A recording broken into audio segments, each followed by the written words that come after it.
my God. Folks, we are live. Welcome to the Bad Guy Maddox Twitch TV channel. As you already know, I am Bad Guy Maddox, Twitch's #1 bad guy. We have Combat League episode, or I'm sorry, let me rephrase that. We have Combat League, Combat Evolved, episode 2, Skriz, shut up. That's why I hope you lose tonight. What's up, Skriz? What's up, Iron Tiger?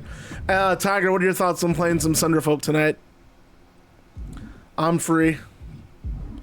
If you guys want to like get active on something, I ain't got shit going on tonight. I kind of figured I would have to redo these matches, and it just kind of slipped my mind. What up, Boda? Boda, you didn't tell us how your date went. Nacho Mac was very interested in hearing about your date, and honestly, I was too, dude. It's cool to hear. It's cool to see you thriving and surviving out here.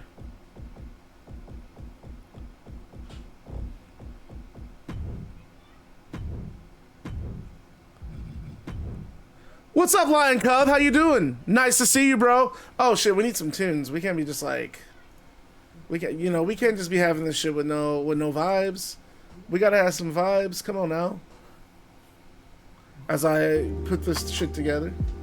It went good. Had some delicious food and played arcade games. Well, hold on now. Now talk to me now. Talk to me now, young man. What kind of food were y'all eating?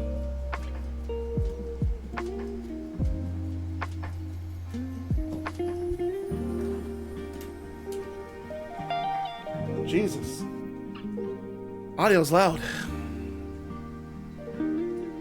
Audio is loud. I'm trying to get that fixed. I think we're good though. PC audio is pretty good.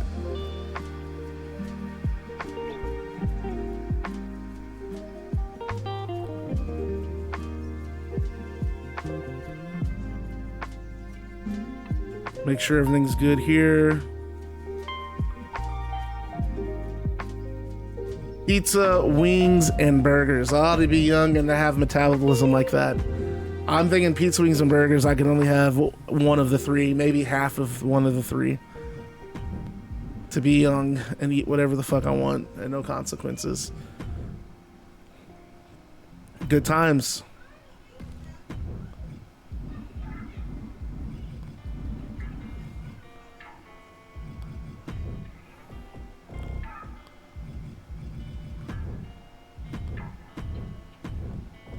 Can't believe I have to redo the fucking card.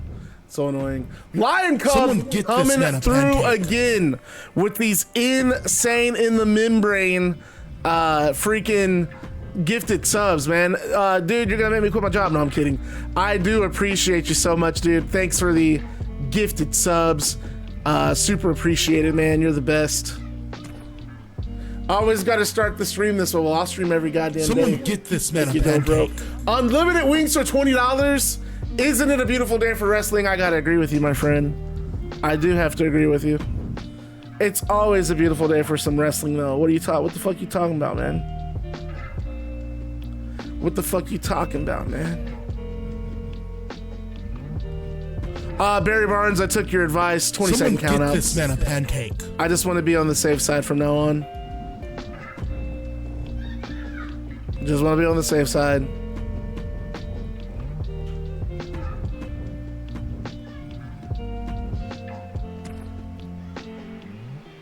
Oh God, it's King Switchblade. Everybody rise for the mayor and king of Twitch TV. His name is Switchblade. I hope you like that, bro. That was just for you, man. Don't clip that shit. They don't need to be hearing me saying like that, dog. The peeps don't need to be hearing me saying like that, dog. You feel me? Don't be clipping that shit. Someone get this man a pancake. Oh, goodness gracious, it's Former Mint. Former Mint, I gotta DM you here in a second because I might have a request of you if you're gonna be here tonight. It's not going to involve your characters, but I want you to do a little something for me. Possibly.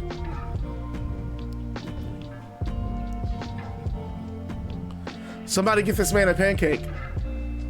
Yeah, I don't have if that's a shortcut, that's not one that I have. Did anyone watch the Guy Girls documentary, or is it just me and Nautilus?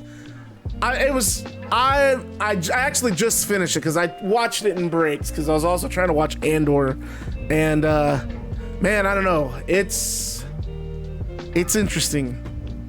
I want to hear what Nautilus thought, I guess, if he's the only one who watched it. Mr. Potts, right, Spider, what's going on? Spider, you got some good news? What's the good news? Share with the class, bro. Don't be like that. Don't be like that, man. It's good to see you guys. Sean Harris, how you living?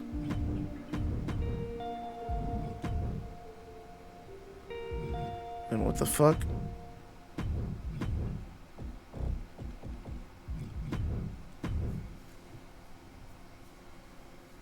I just became Twitch affiliated. That's awesome, dude. Got that affiliation status. Good work, man. Hard work pays off. Proud of you.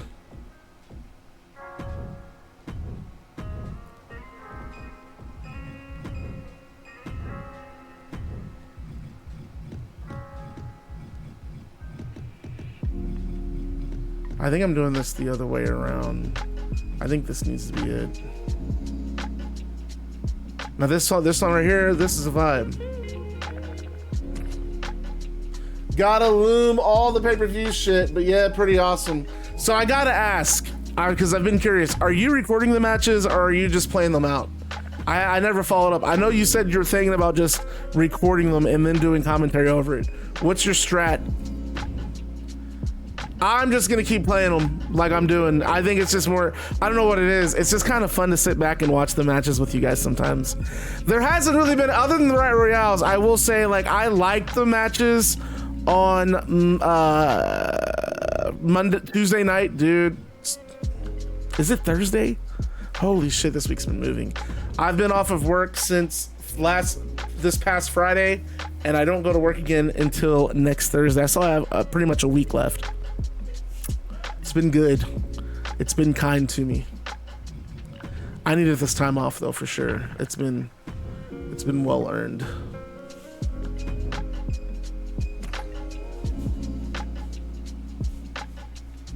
You guys will be entering separate if you're a Lethal Lottery team. Unless you guys like kind of figure some shit out. I'm totally fine to do separate. That's how I always do it. I totally gotta start. I'm gonna record them myself too, I think. Just because, I don't know. I get nervous about shit like that. Who's playing Doug? Lion Cub. Lion Cub is. We got a hype chest to open. Open this pupper up, baby. What is this? I'm gonna share this new emote, dude. That emote's fire. Y'all better start using that mug. I like that one. What's going on, Witch Dr. Billy? Witch Dr. Billy's got a match tonight. Should be fire.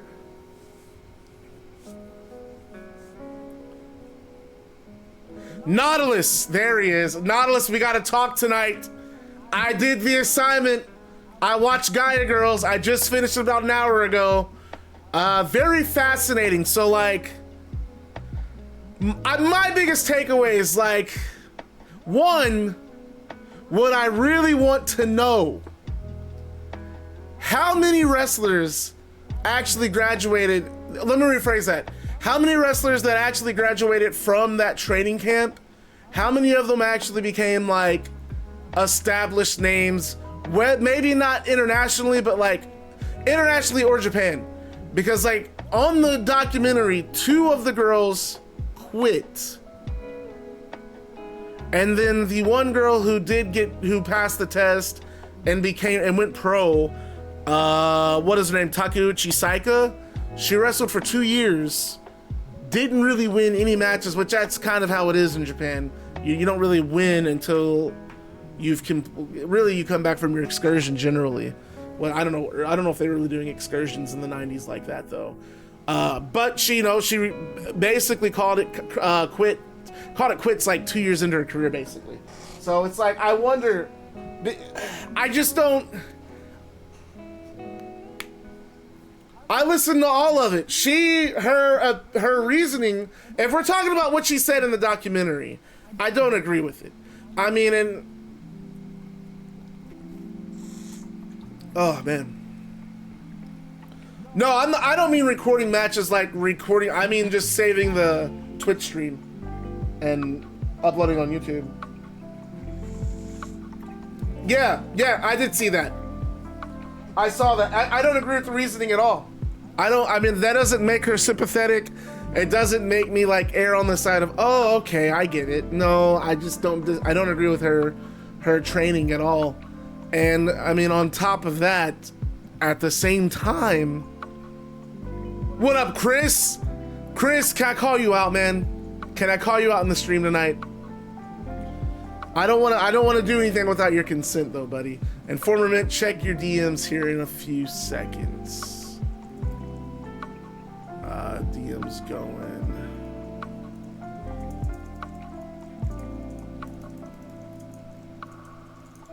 All right, Chris.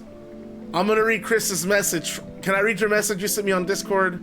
Because I want everyone in this community's help in reaching out to my boy here. We do not talk about my driving skills. All right, Chris. Chris sent me a message last night. I was cleaning, getting some stuff put together, and I happened to see this message around 7 o'clock last night from Chris Ghost. Hi, man. I wanted to text you to say thank you for letting me be a part of your wrestling games community, and I've been enjoying a lot, and for me, I feel like I can be myself and show people my love for wrestling in your community, because in real life, I have no friends, and people make fun of me for liking wrestling. And I told him, like, straight up, that's why we're here. You know, I love writing this shit. I love giving you guys some, like, entertaining stuff to watch and interact with and engage with, but also this is a hub for wrestling fans to, I mean, we just like hang out and talk wrestling for 2 hours. I really love the community aspect. I like putting together a group of people who have respect and love for each other. You know, I love to see, like, Riot Spider, I've watched a couple of your streams. I love seeing Barry Barnes in there and just, like, you know, riding with you, dude. It's good to see that we've established some, like, real connections and some real friendships in this group. So all I ask is you guys, Chris Go said he wanted to chat and wanted to kind of integrate into the community more, but he's scared to chat. He's shy. He figures he doesn't know how to get in a good conversation. He doesn't feel like he's good at conversation. Chris, I'm sorry for sharing all this. I share all this to say that, man, you don't have to be good at conversation. It's okay to be shy. You don't have to chat in the stream. However, if you would like to chat with us, we're always here, dude. Just share your opinion. Just say something you like. Say something you enjoy, dude. We're glad to have you, man. We got your back, bro. And welcome to the club. Just wanted to say I appreciate your kind words you sent. I read that to Nacho Mac last night, too. And, well, I didn't read it. I just told her what you said. Everyone welcome, dude. Like Nautilus just said, man, when I first got into this shit, I'd been let go from a second job in 4 months, so was staying up till 4 watching every stream. We've all had our times. That doesn't make us bad people. I barely chat in the Discord, not gonna lie, but I'll drop promo on that. Dude, here's the thing. I don't have any expectations. Whether I saw your message for a minute, it's all good. We'll figure something out. Yeah, we do play Thunderfolk. I would like to get a game going tonight, possibly, no promises. Really just depends on if everyone else is available. Chris Ghost, if you want to play a cool little Dungeons and Dragons light board game with us, I think you'd fuck with it. Otherwise, I'm probably just gonna play, I've been playing Wonderlands for Lord knows what reason. It's not a bad game. I kind of enjoy it.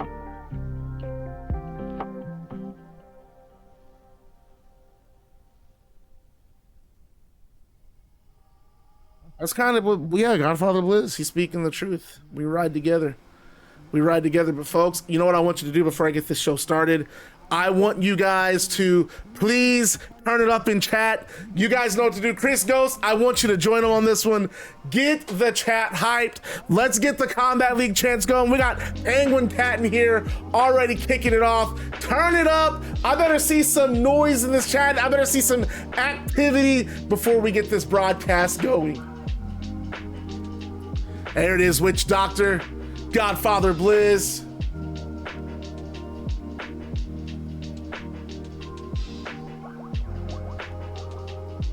Yo, homie, if you're calm, there goes Penguin. Okay, I see you, I see you. I see you, Naughty. Naughty by nature. Folks, are we ready for Combat Evolved?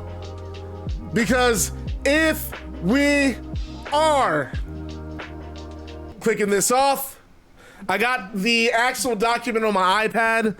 I'm kind of pumped. I got my little keyboard set up, dog. I'm feeling real bougie tonight. Combat Evolved begins with Sol Ruca heading to the ring, preparing for the opening match of the night. But she's stopped by the Combat League World Champion, Gail Kim.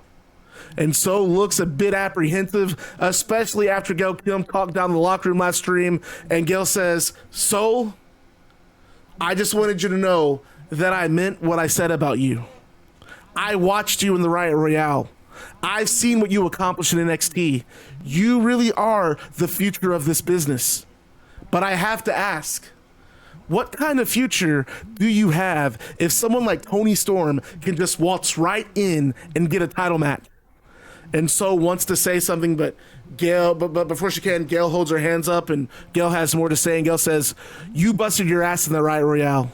You put your career on the line for a chance at this, and Gail shows off her Combat League World title. Are you really going to let someone like Toni take your spot? Anyway, Sol, good luck tonight. And Gail Kim walks off, leaving Sol Ruca with a little food for thought. Oh shit, dude. They've changed the buttons on me.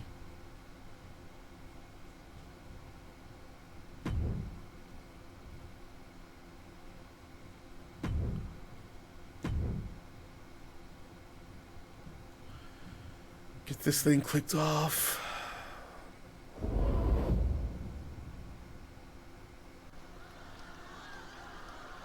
And we are live, folks. Combat Evolved. And how about with Gail Kim? I mean, to start the show off, Gail Kim talking to Sol Ruca, telling Sol that I mean, basically insinuating that Toni Storm has cut ahead of Sol Ruca. And I mean, Gail Kim planting, it looks like kind of planting the seeds of doubt and the seeds of, I don't know. I mean, Sol Ruca was food for thought from what Gail Kim just had to say. Naughty by nature, baby. You know, I think this would be a really fun match. You know, I was thinking about Kairi Sane. Man, she was kind of like the woman of NXT in 2017, 2018. Then she lost to Shayna Baszler and got caught up, and her call-up didn't really go the way I was hoping. I didn't like that she got caught up as a tag team with Asuka.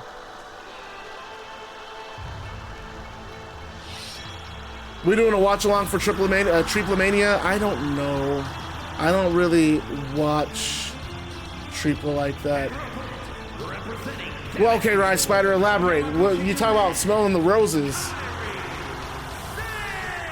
And this is Kairi Sane's Combat League debut. And I mean, this is going to be an opening match that you will want to keep your eyes on, no doubts about it. We saw Sol Ruca, what a performance she had in the Riot Royale, and Kairi Sane, we know what she's accomplished all around the globe.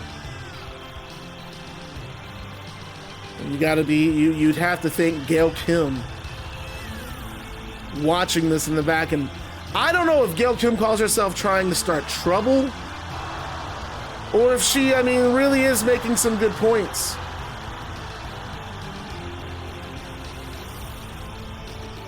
I mean, really Gail Kim diminishes the importance of Toni Storm. Toni Storm was the AEW Women's World Champion. She vacated that title to sign her name on the Combat League contract. And I mean, Bret Hart won it. I mean, he's a promoter. You got to promote champion versus champion. It makes sense to me. I think sour grapes from Gail Kim. As we start off, Sol Ruca, big chops and strikes and takes Kairi Sane off of her feet. And now we're going to see beautiful elevation on that moonsault. And I mean, Sol Ruca, I mean, really is, you heard Gail Kim had lots of praise for her, called her the future of the women's division. Paul Heyman did the same thing, no less. And we're perhaps seeing some of that glimpse of brilliance in this match. Both women collar elbow tie up. Kairi Sane backing Sol into the ropes here. And great separation, respect from Kairi Sane, giving Sol Ruca the space to recover, and they lock back up after a right hand. Now Sol backing Kairi Sane into the turnbuckle. Referee again having to separate these two, and a right hand from Sol backs Kairi Sane right back into that turnbuckle, and that is exactly what Sol Ruca needed. Middle rope, got her up, and oh, beautiful snap suplex. Got some torque in it as she came off the middle rope. Now Sol top rope, misses the moonsault. Sane back to her feet, springboard, oh, misses the leg drop. These two, chess match here, but Ruca breaks the counter after counter with a neck breaker. Nope. Kairi Sane rolls away that moonsault, and they lock back up. This crowd clapping and showing these two women respect. What a sequence of moves.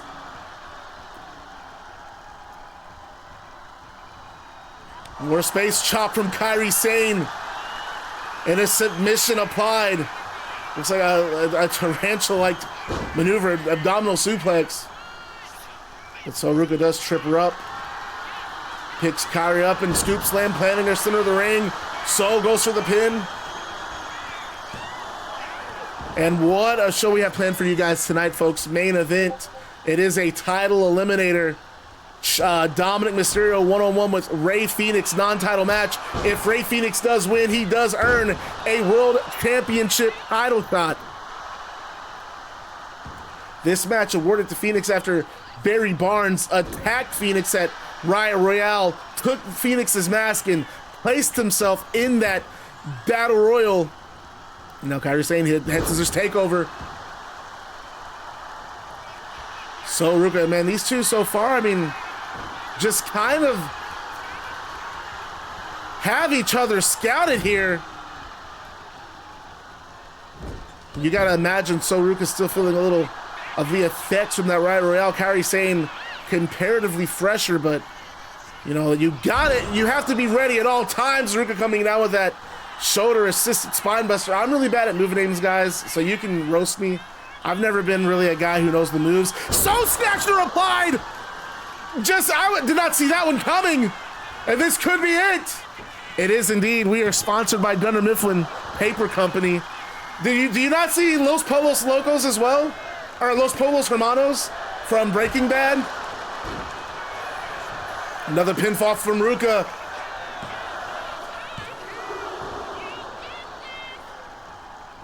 So my sponsors are My World with Jeff Jarrett's podcast, Snickers, Los Pollos Hermanos, and Dunder Mifflin. Right hand.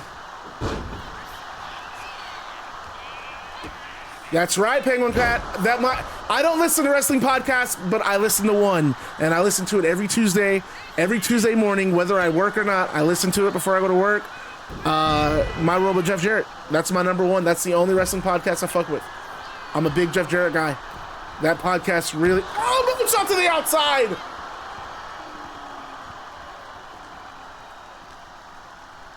Ruca has Kairi Sane hurting here, reeling after these attacks. Now Ruca springboard splash across the top.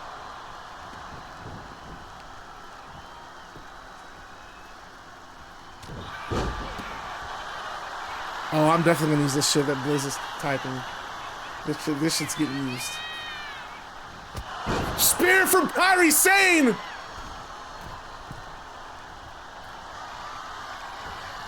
What the heck? Who would give me gift?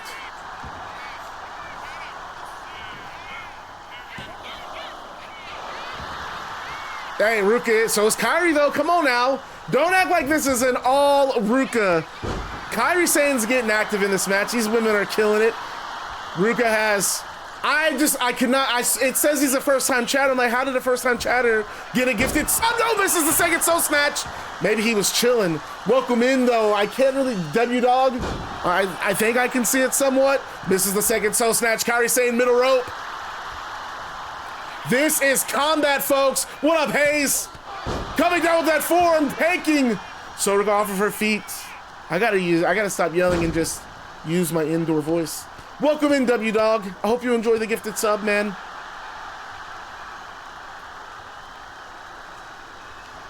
Opening match is hot, though. This match, good. I don't have a preference in this match, but I do want Kairi Sane to have a good performance. That's all I ask, and this is not a one-sided affair. I was really bummed with Big Show versus Tyson, because after the way Big Show just kind of sunned him, you got to go back to the building blocks. These two are just like meeting each other hold for hold, coming down with that shoulder tackle. But I'm not going to lie, of all the wrestlers right now, if you want my honest opinion, Big Show's the one I'm having the most fun with. There's something about this heel Big Show that I'm really like kind of invested in doing stuff with. So Ruca Wade off the shoulders. Oh, beautiful hand. Oh, comes back. Oh, another hand scissors takeover. Tips up to her feet. Drop kick. Taking Sane off of her feet. Sol Ruca fired up. Goes for the pin. Dude, you're going to Italy? That's hype. Are you excited? Misses the, oh no, God, I thought she was gonna miss that moonsault. Kairi Sane rolling out of the way. Missile drop kick from Kairi to Sol Ruca.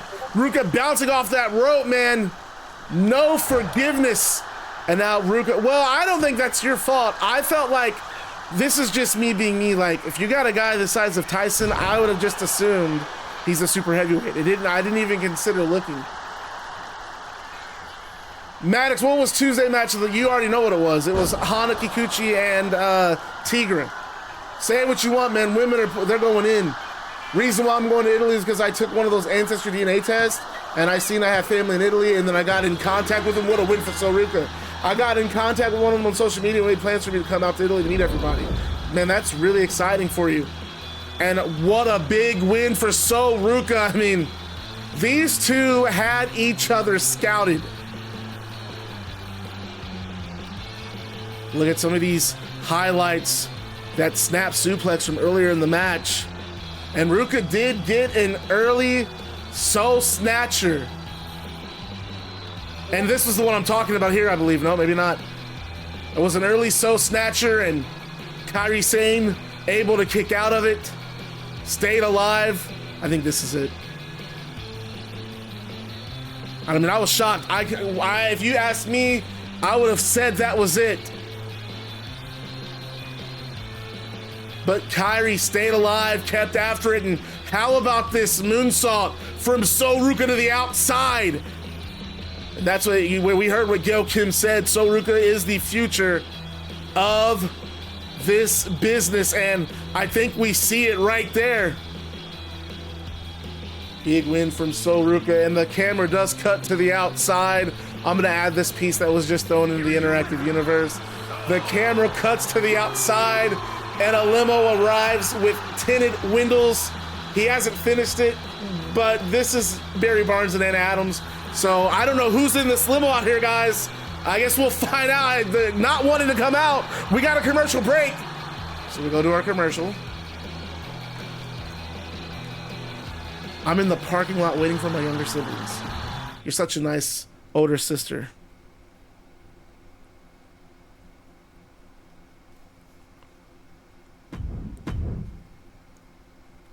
Is Tinted Windows a new wrestler? You gotta ask your boy. You gotta ask your boy on that. I don't know. I just live here.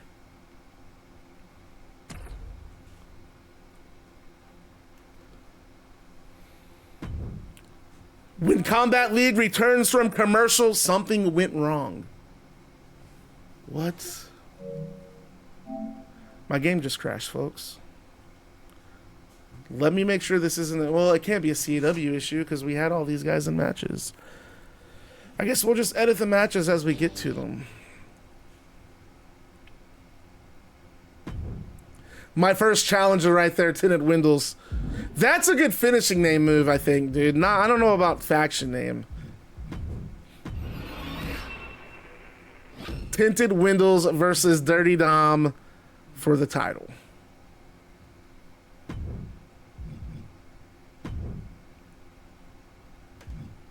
What the fuck?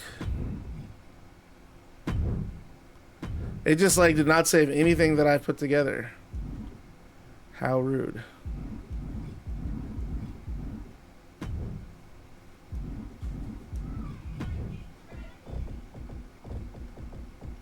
All right, sorry guys. Dude, I don't know why this game acts like this. It's just, why do they fuck this up every fucking time? Someone answer me that, please. Every time these games get fucked up.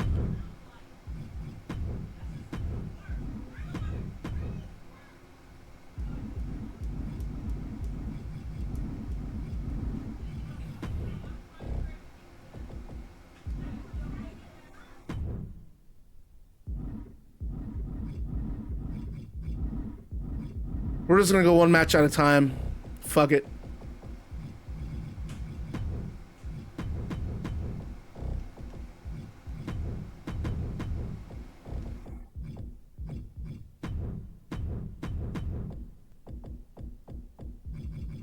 I can't wait to see what Iron Tiger CAW does.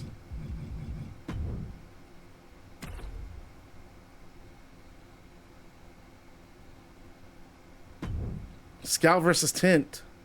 What? What's happening?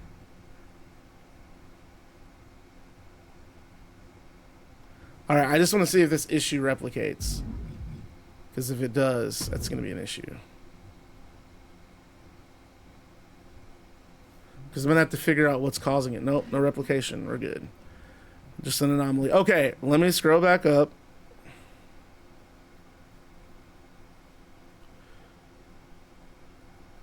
When Combat League returns from commercial break, an incensed MJF is pacing around in the ring, and MJF says, Seth, I'm not done with you. Not by a long shot. You want to screw me over? Well, I promise I'm going to make your life a living hell. I don't know where you're hiding, but I know you're here. I will find you. And when I get my hands on you, Seth, oh, I promise you will regret what you did at Brawl in the Big Apple.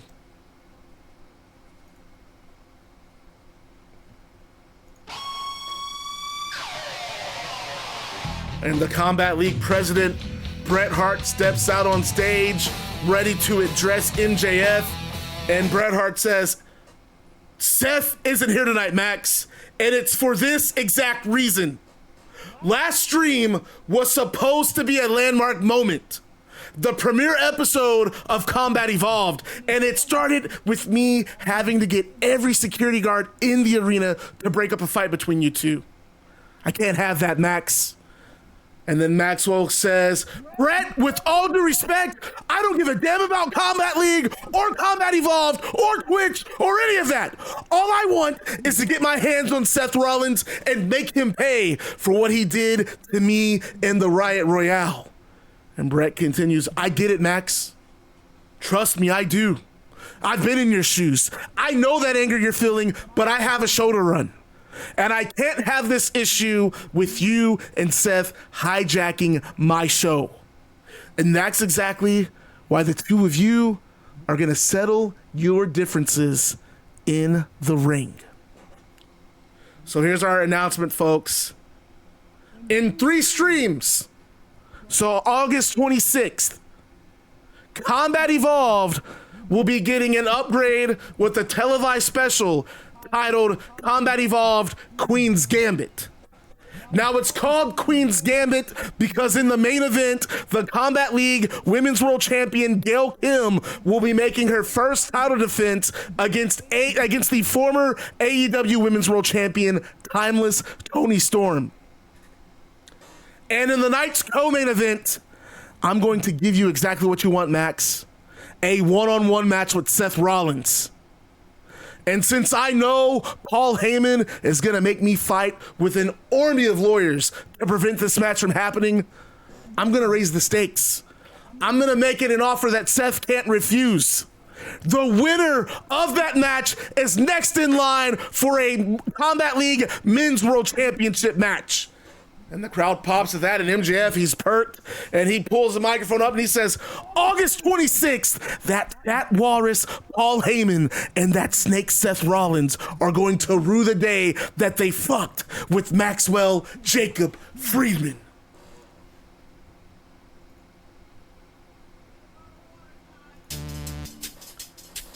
And MJF's theme song hits the PA system. And then we have an official co-main event 2 matches announced for Queen's Gambit. Main event, Combat League Women's World Championship on the line. Gail Kim defends against Toni Storm. And in the co-main event, it is it is MJF versus Seth Rollins. #1 contendership match. But folks, let's go backstage to that limo. And we cut backstage, and the doors to this limo open, and Barry Barnes and Anna Adams step out, and Blizz Boda walks up with a microphone, and he says, Barry, in the Riot Royale, you took out Rey Fenix and disrespected the Lucha Libre culture by taking his mask. Barry takes his glasses off very slowly and says, Mr. Boda, I doubt accusing a man of my high praise is a smart move to keep your job. He slowly puts his glasses back on and he says, so you deny, and Bliss says, so you deny that you were involved? And Barry takes his glasses off. Never mind. Anna, Bliss says, never mind. Anna, you announced your appearance at the Royale, but decided to include Barry in the match, which cost 3 other women their chances, and I have to ask why. And Anna just says, Blizzard, I'm gonna cut this off because I want to do some of this in the promo. Blizz, we're not talking to you. You're ruining our day. We have such a special announcement for everyone who cares about the two of us, everyone who's been following our blog, everyone who watches our YouTube channel.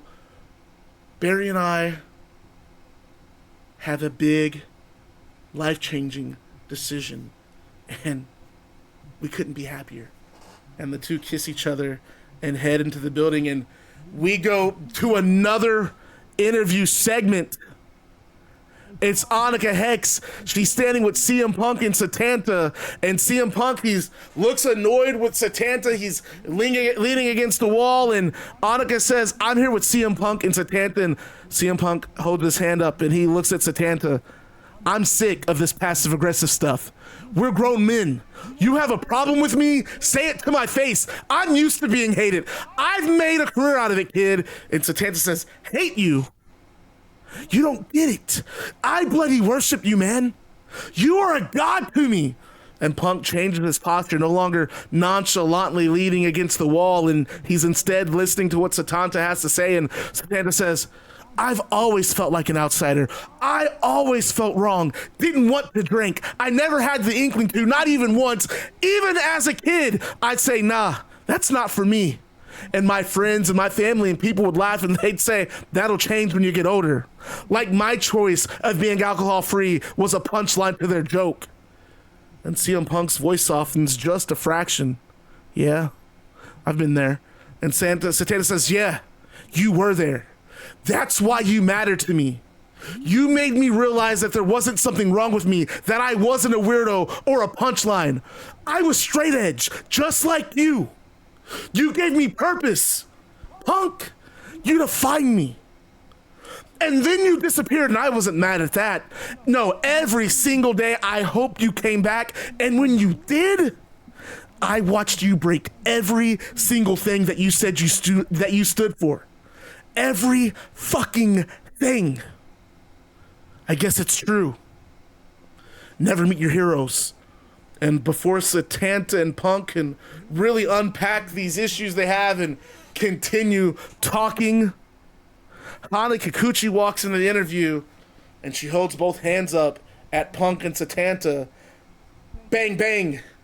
And as she motions, as she's shooting the guns, Punk and Setanta are attacked by Juice Robinson and Muerte, a.k.a. Bullet Club, dead or alive. And Robinson and Muerte lay Punk and Setanta out, throwing them into the interview equipment. Annika Hex runs off. Hana Kikuchi just enjoying this chaos as Robinson, Muerte beat Punk and Setanta down to the point that security have to pull the two off of Setanta and Punk. Hana, Kikuchi, Muerte, and Juice Robinson then stand over the incapacitated Setanta and CM Punk. They hold the finger guns and bang. And folks, the newest member of Bullet Club, dead or alive, Hana Kikuchi, joining Juice Robinson and Muerte, laying out that assault. We go to another segment backstage. And this is Bliss Boda back in after, I guess, being kind of ignored by Anna and Barry Barnes in the parking lot.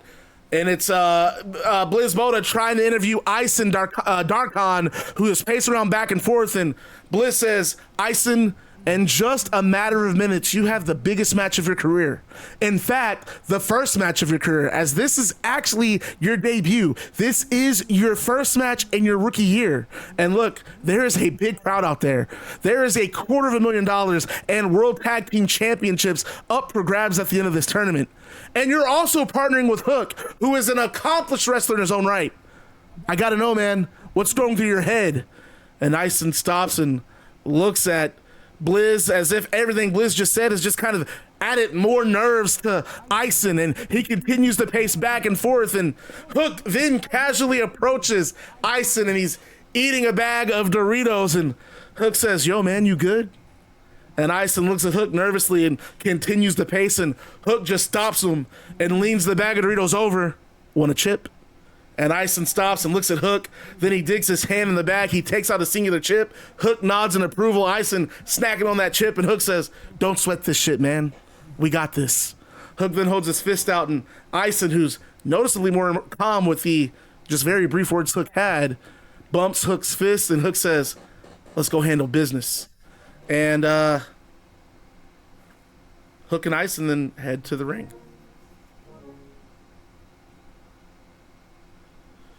And we go to our commercial break. And when we return from commercial break, we got tag team action, folks. It is the tag team tournament. I gotta see who this is first. I'm not really familiar with entrances yet. And this is Lethal Lottery Tag. Smoke Morgan, we saw this guy come in at number 2 in the Riot Royale. A simple promo like that sold me on this team.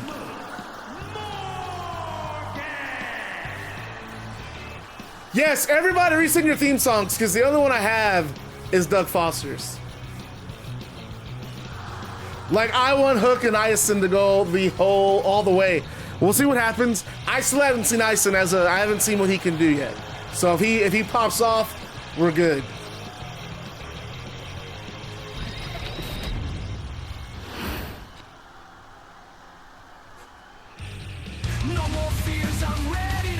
And here is Smoke Morgan's partner and Doug Foster. These two, man, they kind of had a little spat during that Riot Royale.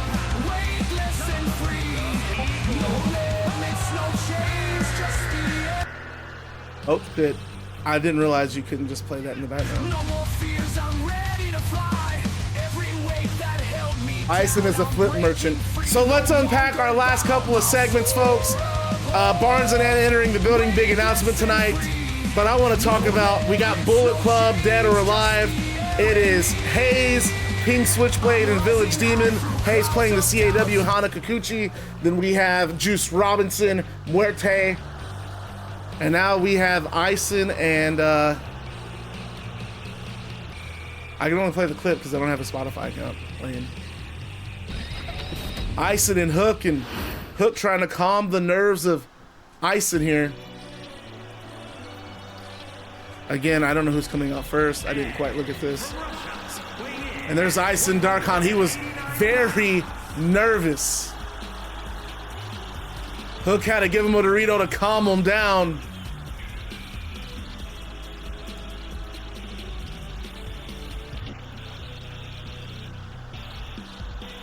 And look, you gotta think that... No, Hana Kikuchi's just a CAW. It's that CAW that was in the Riot Royale, the one that did that jumping German suplex from the top rope. Coven, I need to make a promo.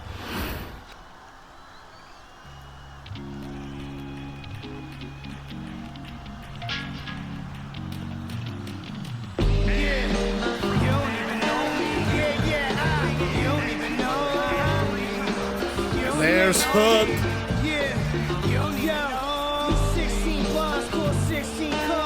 And Hook told Aysen they got this. And I mean, if I'm in the riot, I'm not the riot. If I'm in this tournament, Hook's a good partner to have.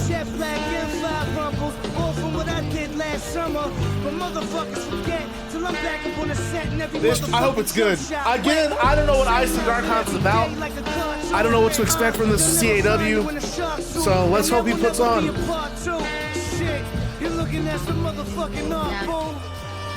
Man, leave some girls to the rest of us, Hook. I see you, Rad Spider.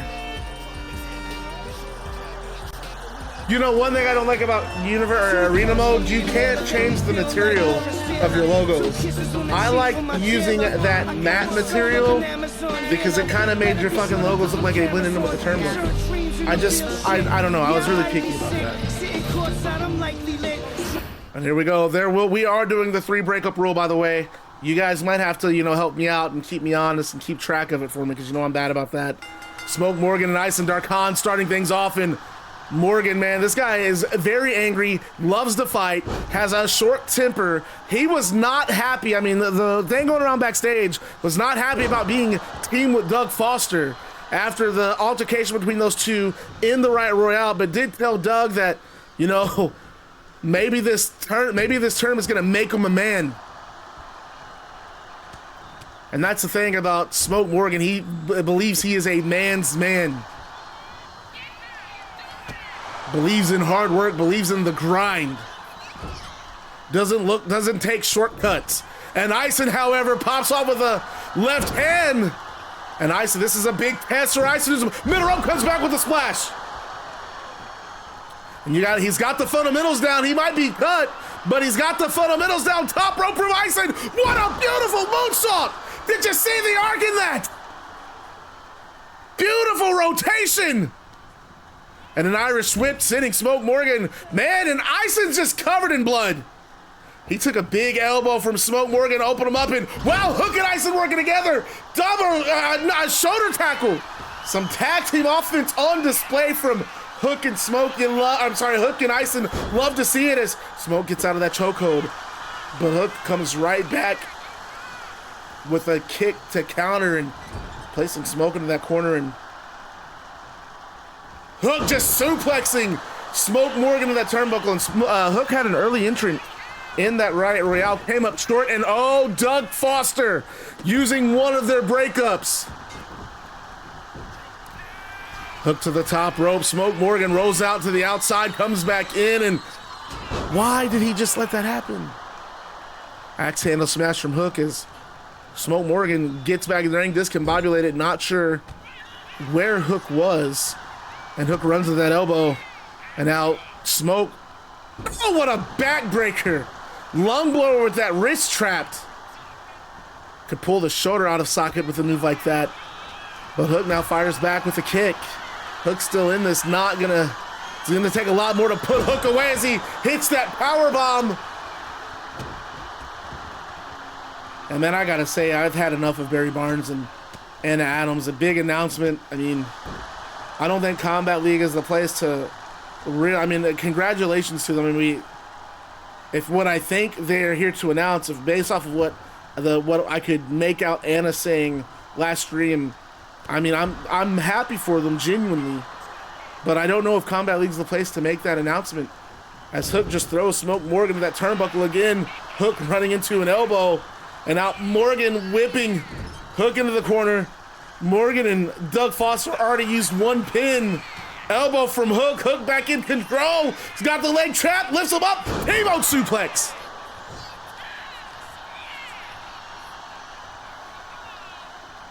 And Hook just tossing Smoke overhead. And look, not even... Oh, God, Red Rum! Red Rum applied! Red Rum applied and Morgan nowhere to go! Oh, he breaks the wrist to get out of it. Morgan makes a tag to Doug Foster. Foster the fresher man, and look at Foster trying to get away. German suplex. Foster, I don't think he wanted any of Hook, but all overhead toss from Doug Foster. And a springboard, comes back with a leg drop, misses. This is worse than day one's. Right hand from Hook. Hook now charging after a big shoulder tackle. Oh, he tried to, I'm just gonna say he tried to run, and Hook said nope. Oh, goodness. These two are not on the same page in the slightest.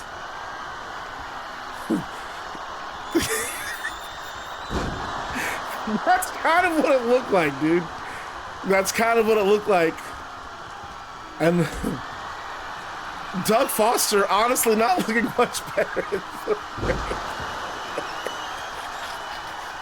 Oh my God, do you remember that Perron DJ Jeffries tag match? Oh, dude, I'm slap happy. My God, I've had such a good week. Thank you, guys. Oh my God. Dude, Hook is in here. I can't. He can't even kick him. Aysen just kicking the. Oh, finally got him after about 4 kicks. Oh, way too early on that punch, but still gets it. Oh, that was awesome. Backflip from the rope. And Doug out at 1. Oh my God. Smoke Morgan tagged in, and Aysen looks at Hook, tells him to turn around. Aysen does some power driver. No, Smoke Morgan with the counter. Smoke. Oh, Dragon suplex and a bridge applied. And Doug out at 1. Smoke Morgan fired up.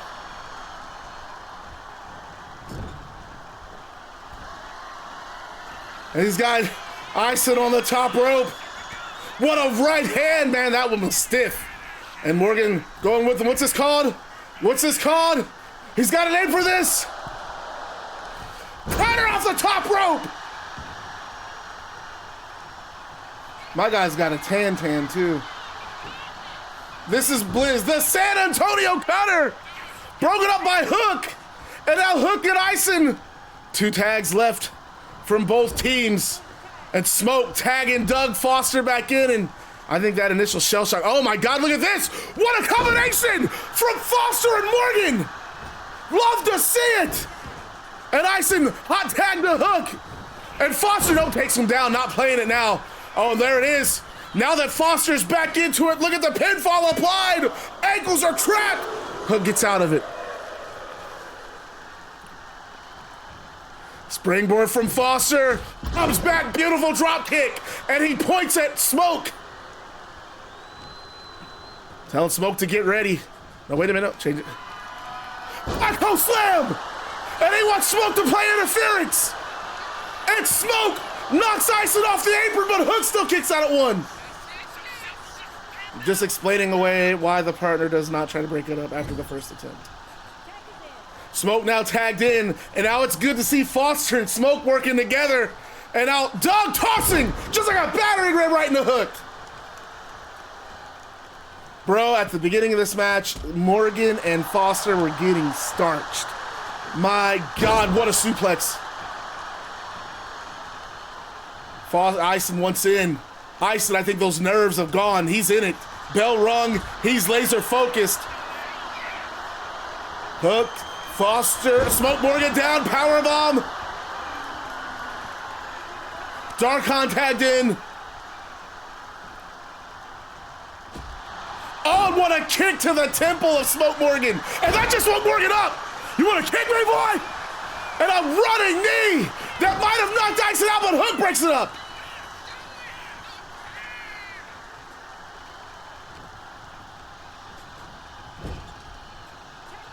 Finish his ass and just tags in Doug Foster.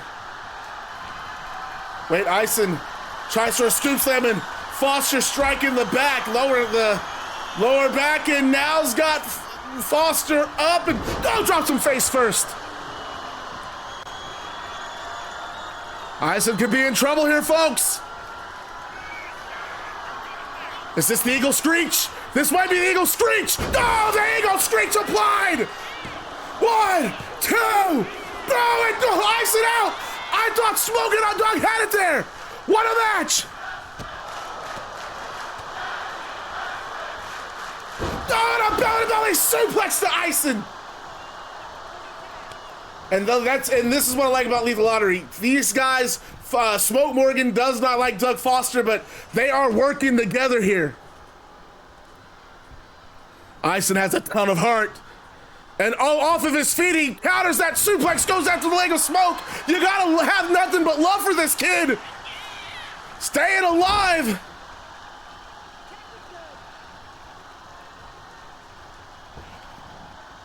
Hook and Doug. Hook and Aysen taking Smoke off his feet. Hook now mounting him right hands, firing away.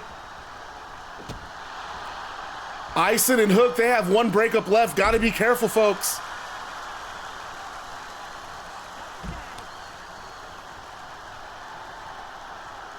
And now I'll look at Aysen. Aysen goes after Doug Foster.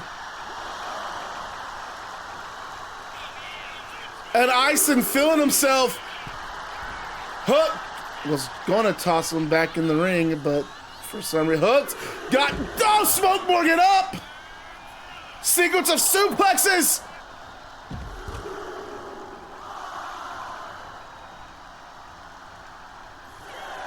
Jesus. And this is a 20-second count out.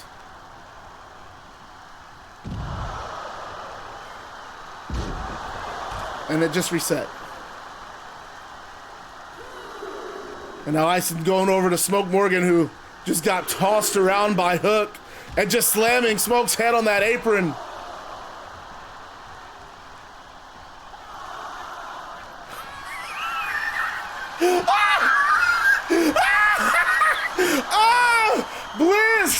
Bliss just killed me. This will send me. Man, fuck. Oh my God. I still love that damn Doug Foster part, dude, when he like got in and was like, nah, fuck this. And just grabbed us. Oh my God. Springboard moonsault from Aysen. Oh, goodness gracious. You guys have chemistry, you're just kidding. You just had exploder suplex from Hook. Oh my God. Foster coming in to break it up. One breakup left from each team now.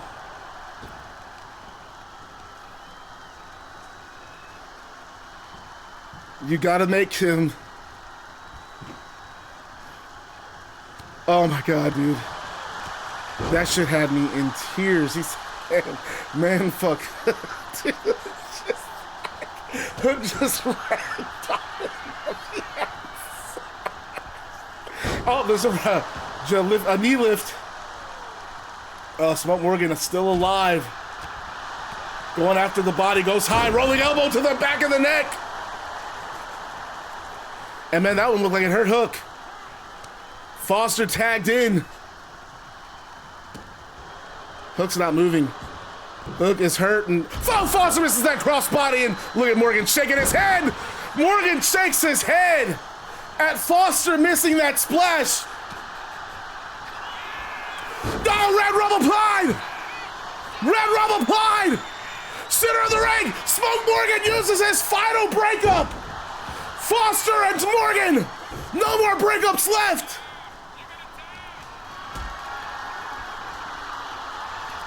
Aysen's got Foster up. No, just drops him on the turnbuckle. That wasn't a breakup? All right, fine, we won't count it then. Foster, oh goodness, Aysen with the moonsault to the outside. Aysen with a dive to the outside.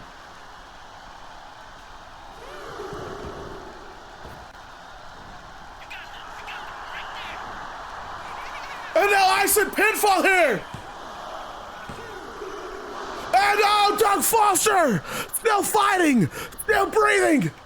I don't know how, but he's doing it. Wait, Foster wait's got Aysen on the shoulders. Drops him face first. And now Foster with the pin. And now Hook most definitely use the final breakup for Hook and Aysen.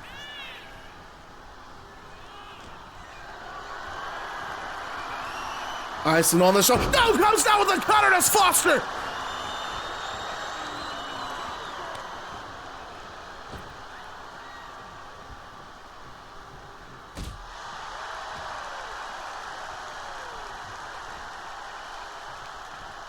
Foster. Yeah, and then that event is in Indy, and I'm only like an hour and a half away from Indy. I was really debating on maybe getting a ticket, but no, I need to have my money together. I want to make sure I have a good time when I go to Wrestle Dream in October.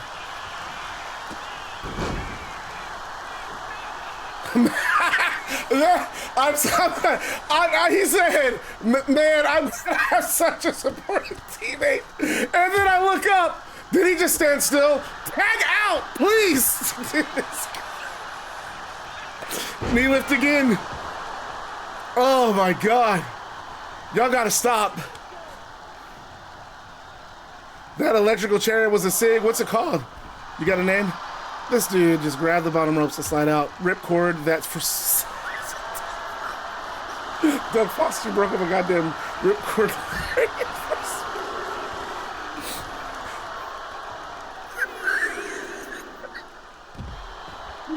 Oh my God. He just broke up his own teammate's lariat. For what reason? This has been the worst thing I've seen. It's been good, dude. This has been a good match. It is funny though. It is very funny.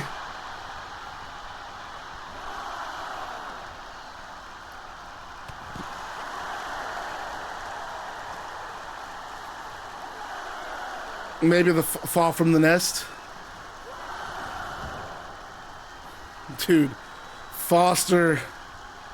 And I don't know if Foster's gonna like this. Oh, just Ray, and not done yet. Foster's trying to get to smoke Morgan. Morgan looking more and more frustrated the longer this match goes. Headbutt from Hook.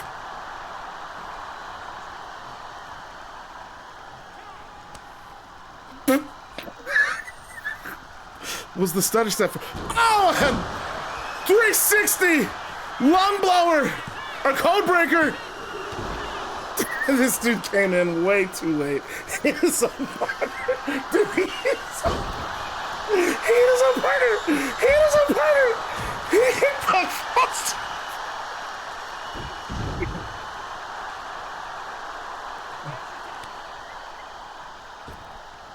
He is a partner. He is no partner with that. Oh my God. Oh!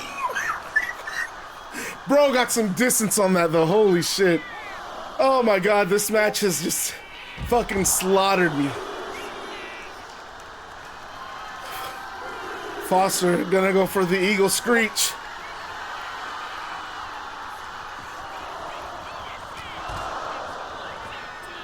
That damn moonsault or shooting star press across the ring. Look at Aysen trying to help his partner out. And Foster's like, you know what? Okay, referee. We're living in a fever dream right now. I don't know if that's how I would describe this match, dude. It's pretty close though, for sure. God.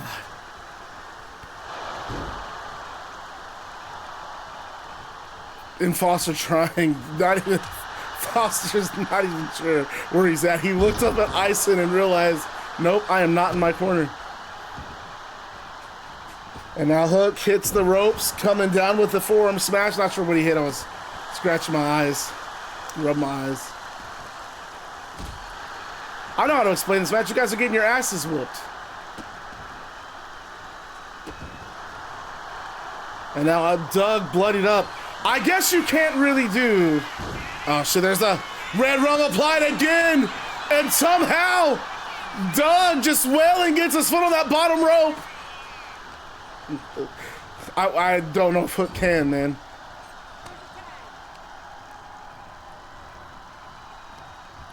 Well, what a combination from...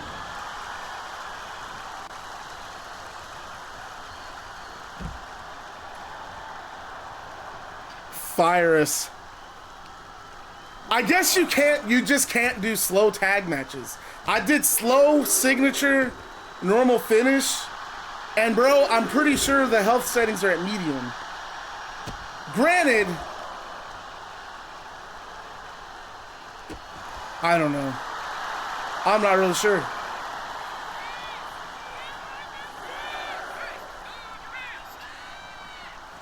This dude just went for a fucking handstand elbow on the outside of the ring. For what reason? For what reason?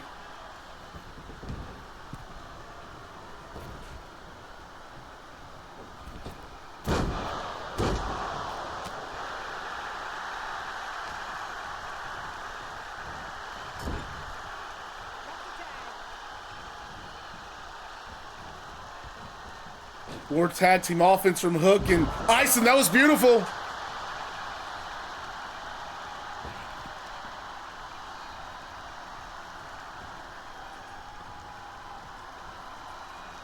Poor Foster, dude. Jesus, I thought he was... Come on, man. Put some mustard on that. Foster's just catching a beat down. Oh, that's got to be it. Just tossing Foster, but instead, hey, I'm gonna go tag my partner. Why is he not going for the finish?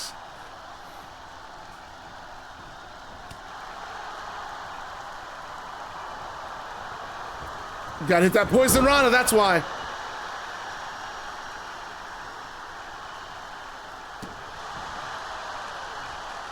At this point, Hook and Aysen are just like...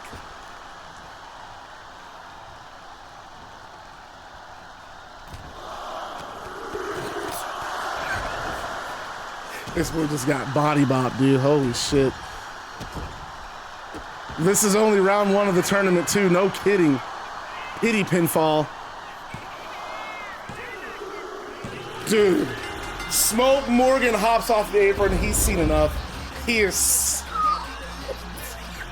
And Smoke Morgan... Smoke Morgan... Smoke Morgan. Not even. Not even gonna help his partner. Foster gets jumped. I'm not even gonna do the replays. Foster just kind of took a beating at the end. Hook and Aysen just kind of went on him, just went nuts. Smoke Morgan, he had enough. He hops off the apron. He lets this beatdown happen. Hook gets the red run suplex, gets the pin, and wins. Hook and Aysen show each other some love. I mean, Aysen's pumped. He can't believe he's won. He's all, I mean, the bright lights, he can't believe it. Hook showing him some love. They leave the ring together. Smoke Morgan still standing on the outside. And his hands are down, or his hands are on his shoulders, and he's looking down at the mat, and he just says, fuck this. And he gets back in the ring, and he picks Doug Foster up, and he lays him out with a lariat, turning Doug Foster inside out. You son of a bitch, you cost me money, you cost me the titles. And he just starts stomping on Doug Foster over and over. You ruined it, you son of a bitch. I'm gonna make you pay. And he picks Foster up, and he holds him against the ropes. He says, I didn't want you for a goddamn partner anyway. And he hits the ropes, and when he comes off, hits him with the big boot that sends Doug Foster spilling to the outside. And Doug Foster already bloodied from that tag match. And now Smoke on the outside picks him up and begins to just hit him with right hand after right hand, causing more blood. And the entire time, Smoke Morgan incensed, just yelling at Doug Foster. Referees and the security guards, they come out, eventually get Smoke Morgan off of Doug, and man, that was gruesome. I don't know. Smoke Morgan cannot be proud of himself after that. No way. No way. That's uncalled for, Smoke. It takes two.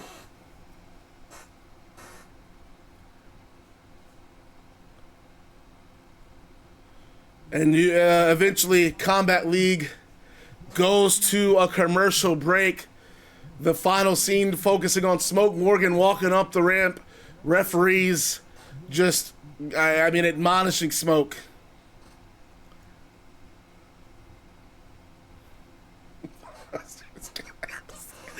Oh, God. And you know what? It's only going to get better. Here we go. When we come back from commercial break,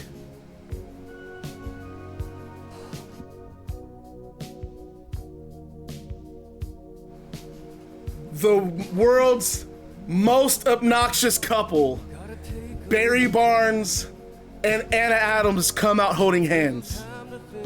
And they look around the arena. Barnes all smiles. Anna Adams, she holds her hands to her mouth. She's shy, she's teary-eyed. Big news tonight. Barnes and Anna Adams kiss on stage, and Barnes says, "I love you so much, babe." And Anna says, "I love you too, Bear Bear." And they kiss again. And even though Barry Barnes lost to Adam Cole last stream, he's all smiles. And it's most likely due to whatever news it was that Anna broke to Barnes after his match last stream. And Barnes clambers up to the apron and he holds the ropes down so Anna can get in the ring. And when she gets in the ring, she turns around and kisses Barry.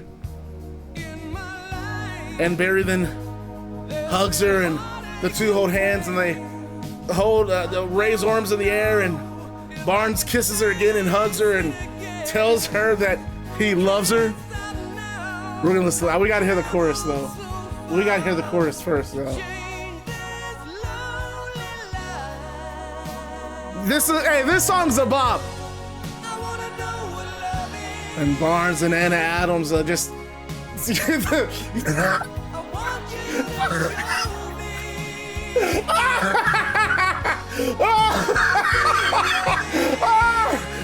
my God! Oh my God! The music cuts off. Let me get my iPad back up.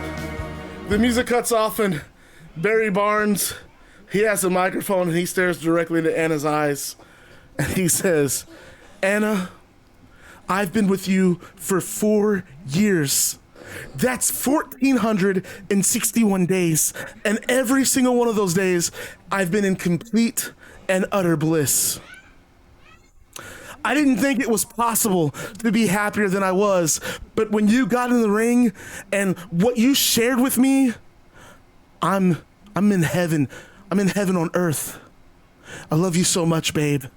You make me a better man, and together we're building a brighter future. And I'm so happy about all of this, and I can't contain this news anymore. I want to share it with the entire world." And Anna Adams places her hands on her stomach, and Barnes comes up behind her and he puts his hands over hers, and they kiss again, and he walks off and he says, "Our love has evolved. It will no longer just be Anna Adams and Barry Barnes.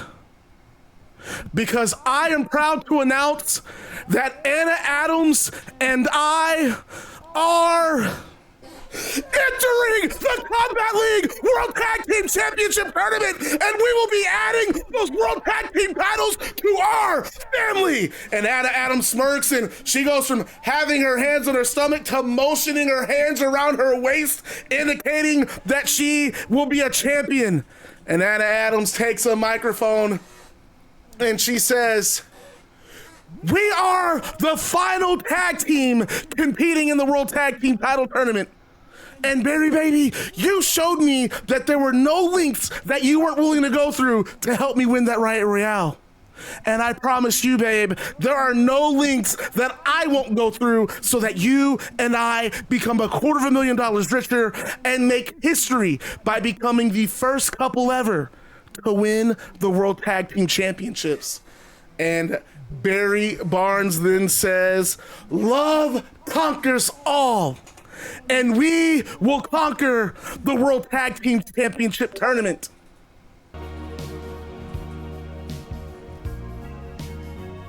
I'm gonna go back. We're gonna play the chorus again.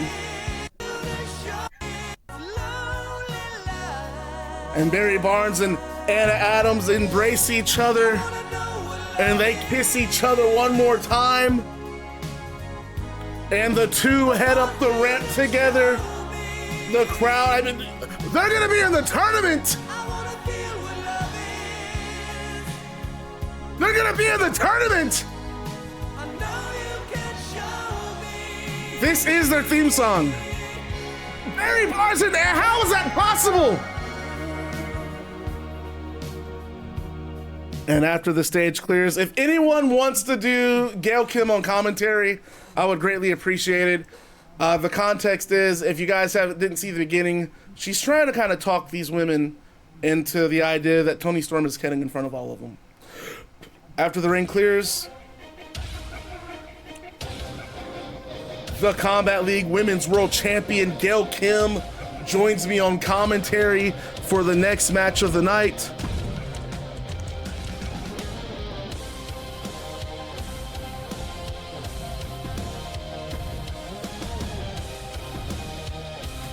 God, I am still reeling over that shit, dude.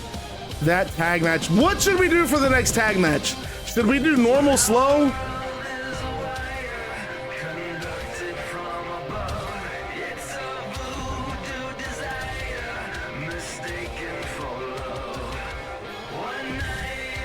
After Gail Kim takes her seat, her music cuts off. I keep forgetting Beth Phoenix is not in this game.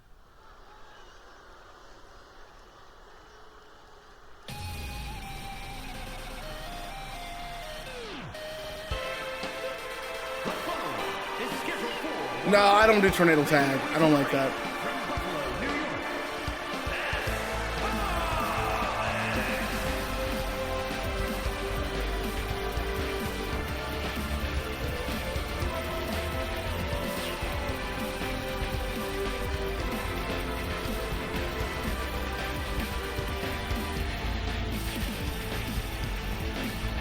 Oh yeah, that's how he has 3 characters. I'm glad that Darkhan Maddox was able to put this together.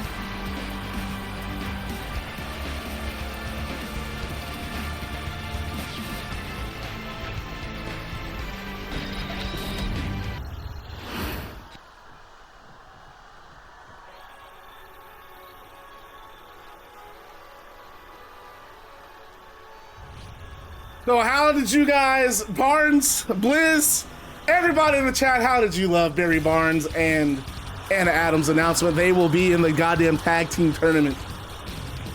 This should be fire. This match should be fire. Gail Kim's on commentary. Who wants to do Gail Kim on commentary in chat?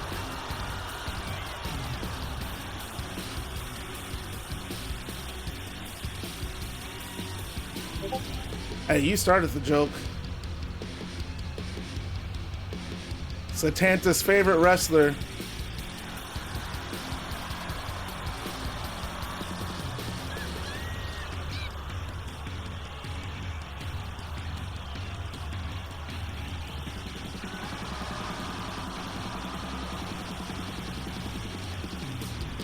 Yeah, I mean, Riot Spider, you kind of have to accept that.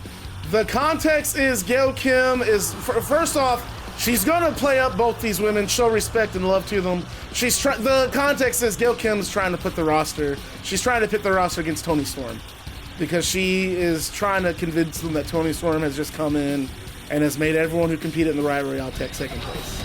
So she's out here wanting to show some love to Beth Phoenix, 2 women and Giulia, 2 women who she respects, and how it's not right that they have to fight, they have to wrestle each other when they could be wrestling her for the title. Oh, Gail Kim's a heel. Gail Kim is for sure a heel. But again, she's trying to play a kiss ass. What's a wrestling hot take I have? I don't really know, dude. Clothesline from Beth Phoenix. That Black and Gold NXT really wasn't all that great. It was okay. I would even say, like, I liked a majority of what was on Black and Gold, but when I would hang out with my friends and they would say that it's the best thing in wrestling, I'm like, yeah, it's not at all. Like, I mean, I would say if I had it at the time, if we're talking like, we'll look at the NXT Black and Gold years being from like 2014. That's kind of when they took off on the network, to, I guess, 2020, 2021, when they switched to 2.0. I mean, you still had, we're not even talking about AEW. You still had New Japan. You still had Stardom. I definitely think AJPW, All Japan, was definitely doing well. Kento Miyahara had such a good run. Pro Wrestling Noah was kind of hit or miss, but I mean, I would confidently put New Japan, All Japan, and Stardom ahead of NXT at that time. And as far as the TV show goes, like, why? Granted, look, the wrestling was nowhere near on the same level, but as far as just like a goofy little show to watch on Tuesday nights, just kind of weird with interesting and goofy characters, I actually enjoyed NXT 2.0. I just think the wrestling was not as great.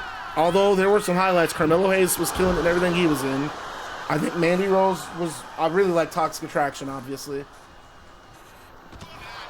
I don't know why anyone would dislike WrestleMania 17.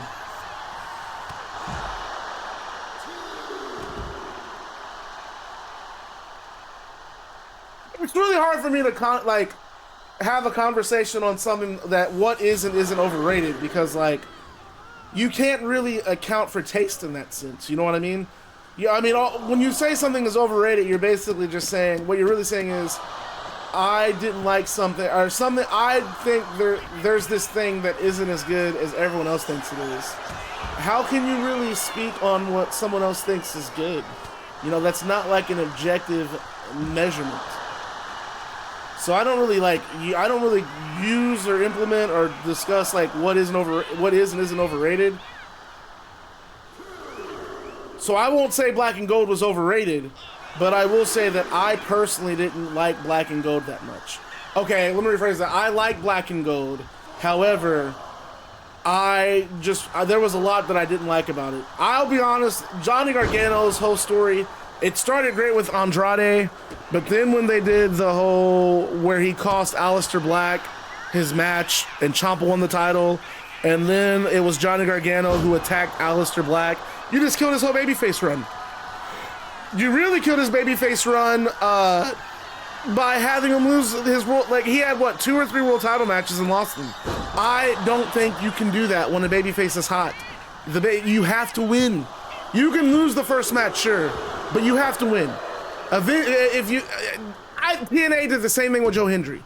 Joe Hendry was white hot, and they did not strike at the right time. They waited months, and then when he finally did win it, it was cool, but it was nowhere near as awesome as it would have been had he won it in, like, at Down for Glory, for instance. And that was the same issue that I had with Johnny Gargano.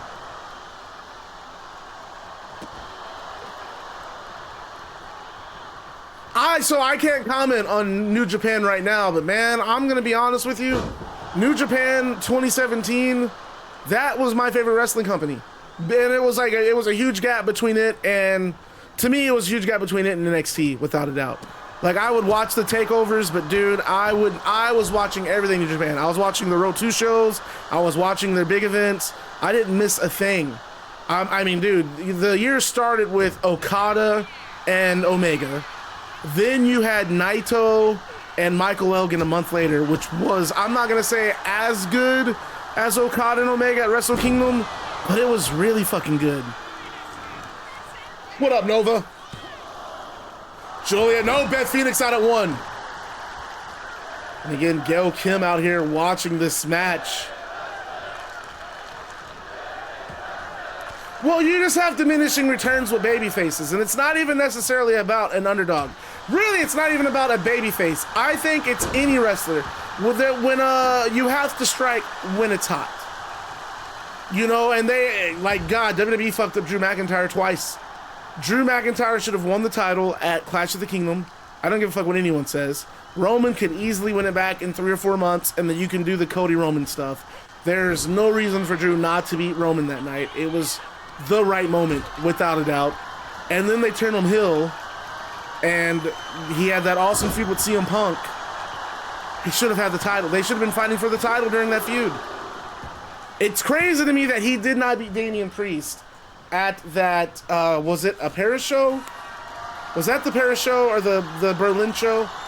When did they do, it was, I don't remember what show it was. It was Clash of the Castle too. It was Clash of the Castle. It was another Clash of the Castle.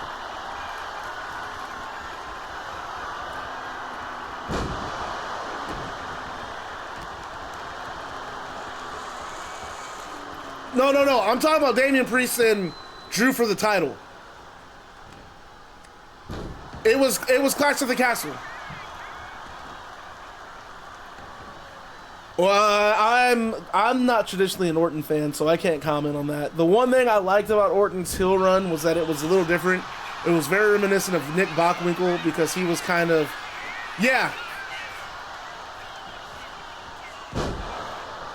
That was last year. So I feel like at some point during Drew McIntyre's initial heel turn, he should have won the belt, and he didn't. It didn't make sense. These two are having a banger, though.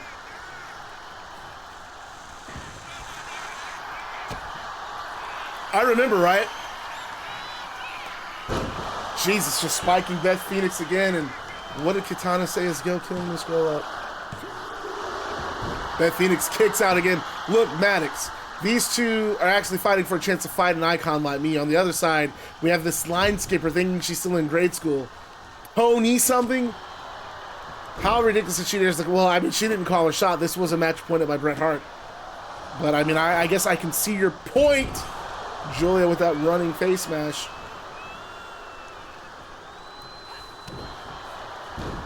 Did you know that Drew McIntyre didn't have a SummerSlam match until year 2020? I don't think that's true. Because I specifically remember Drew McIntyre and Dolph Ziggler facing Seth Rollins and John Moxley at a SummerSlam for the titles. That was SummerSlam, was that SummerSlam 2017? Let me double check. That would have been SummerSlam 2018. Or I might be wrong about that. Maybe they didn't wrestle for the belts.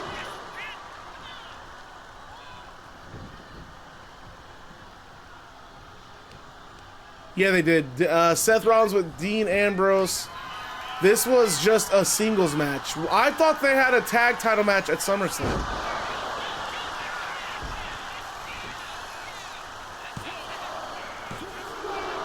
And Giulia again kicks out.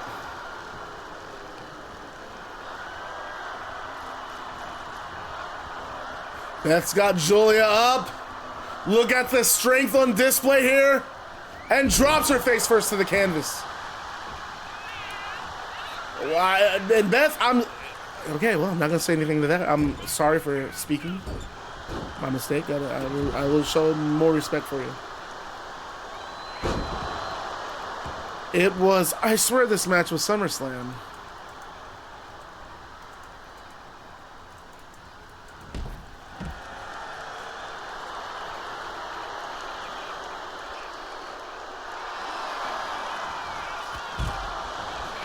What match was it? Was it Hell in a Cell? Yeah, it was Hell in a Cell. Yeah, I need to go back and watch that match. It was good. Because I feel like they had that match, Hell in a Cell 2018. It was not a Hell in a Cell match. But then in 2017, there was the actual Hell in a Cell match, New Day versus the Usos. Man, those were two of WWE's best tag matches.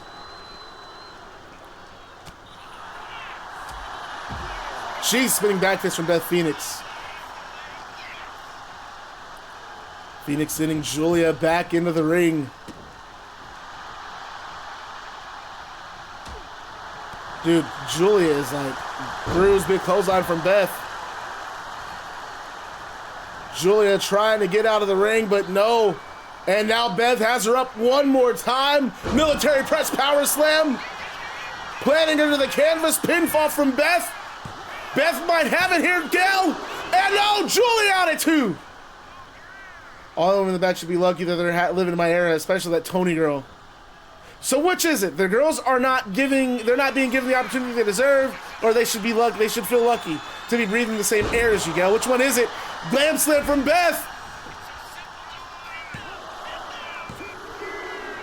And that's all she wrote.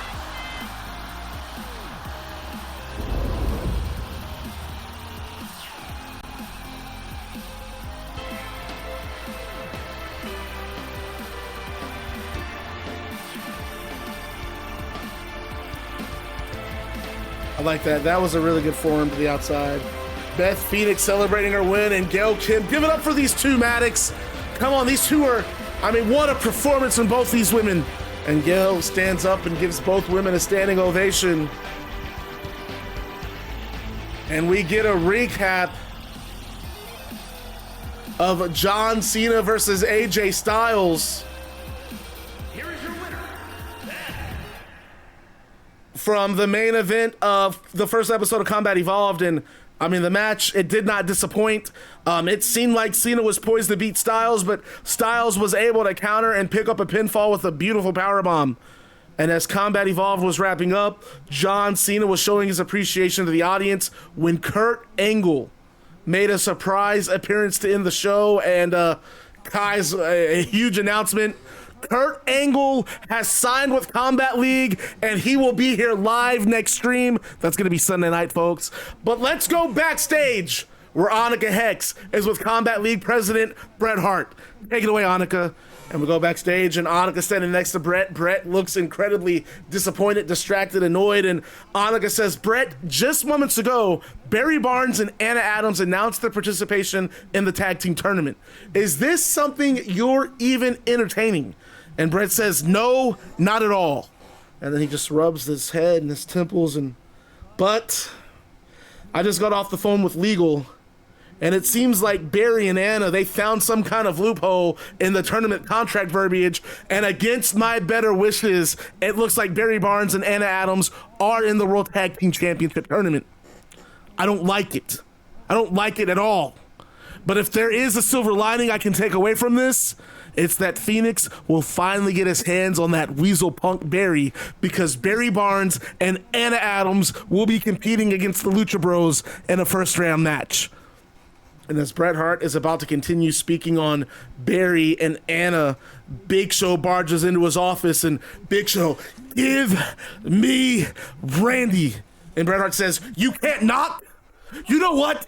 I was actually going to reach out to you about that, because joining the Women's World Championship main event and MJF versus Seth Rollins at Combat Evolved, Queen's Gambit, will be the Big Show going one-on-one with Randy Orton. And Big Show, no, that's not good enough. I don't just want a match. I want to end Orton's career just like he tried to end mine. I want no DQ. I want anything goes. I want it so that I can do what I damn well please with Orton. And Bret Hart says, you want no DQ? You want anything goes?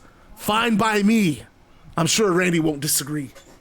And we go to a commercial break. And when Combat League comes back from break, a recap airs of the first match of the World Tag Team Championship Tournament. In the opening round, Damian Priest thought he was going to have to go at it alone against the Kings of the Black Throne, but to his and honestly everyone else's surprise, the Fiend Bray Wyatt appeared and fought at Damian's side.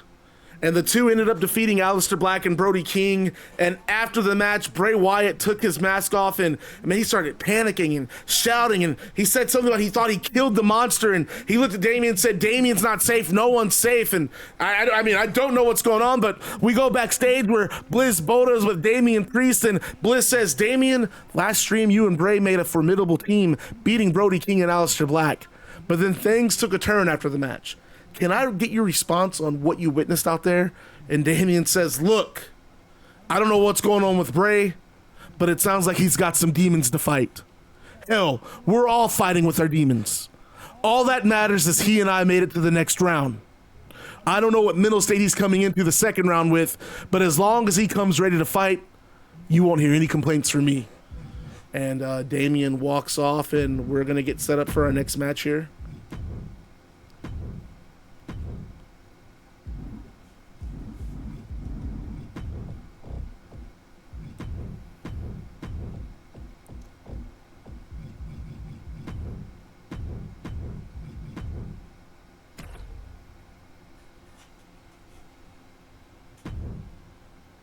Rey Fenix isn't making it. What was the loophole anyway? I mean, nothing that really, like, it's just a MacGuffin to explain how they got in the match.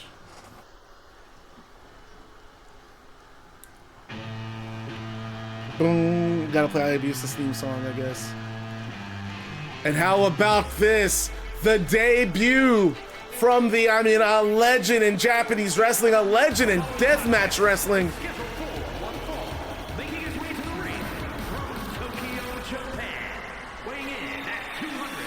Hayabusa.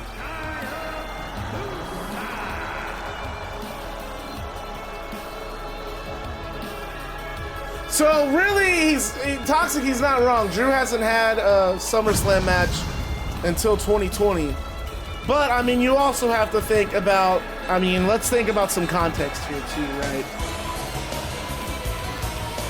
What was Drew McIntyre? Did he not wrestle? What was he doing in 2009, 2008? When did he get released?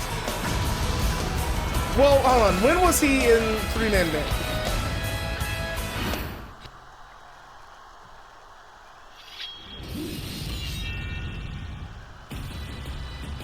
And all you want, this is going to be an affair here, folks.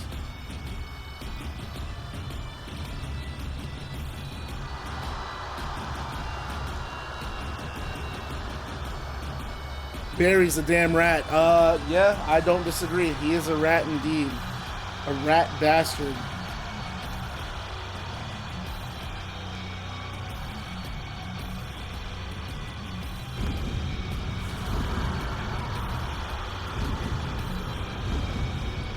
Oh my god, dude. That damn tag match kind of broke me. Hey, be good, Right Spider. Have a great night.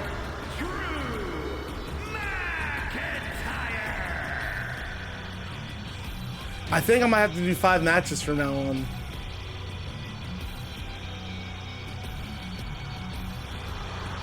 The matches have been great, but I don't know if 6 matches is, I think it might go too long, especially with these tags.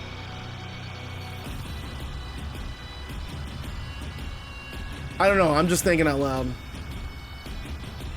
I think the next tag match, we should definitely do normal. But I felt like the last time I did it, the matches went way too... I mean, the match ended like 7 minutes.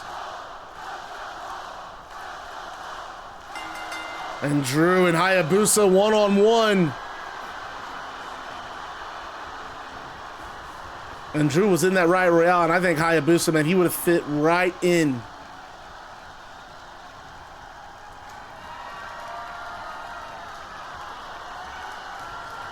I don't think changing the breakups to 2 is going to change anything, because they weren't even breaking the pins up. They were kicking out still. Right hands from Drew, gets Hayabusa in that corner, and you got to think Drew. Well, he was the final 3 in that Riot Royale, and not even in the conversation for a World Championship match. You know that's got to kind of burn him up inside. And he's going to look here for a big win against, I mean, notoriously dangerous opponent, but not that it matters, because Drew got Hayabusa in the air. Look at the stalled suspension and a vertical suplex.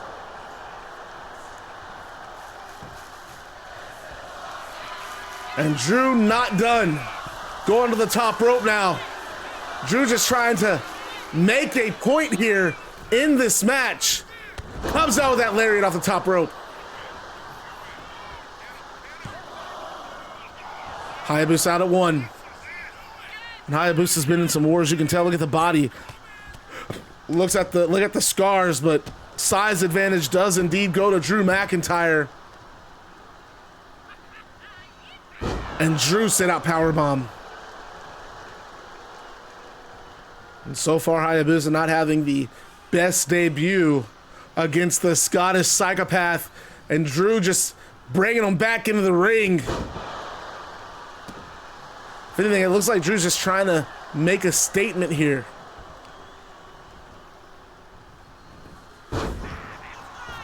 Nah, it's the original. We're not saying somebody else behind the mask. And now stomps on the muscle of Drew, and Drew back to his feet. Hayabusa just like that, back in it. And now Hayabusa gonna try to get Drew up. He does! And carries him. What is he doing? Oh, drops Drew on that top turnbuckle. Hayabusa is indeed a real wrestler, back from FMW. Comes down with an elbow.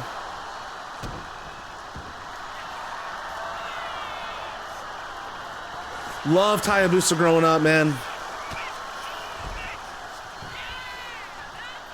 Passed away in 2016. And Drew's got him again. Vertical suplex this time. And a stalling vertical once again. Hayabusa back in. Drop kick takes Drew off his feet.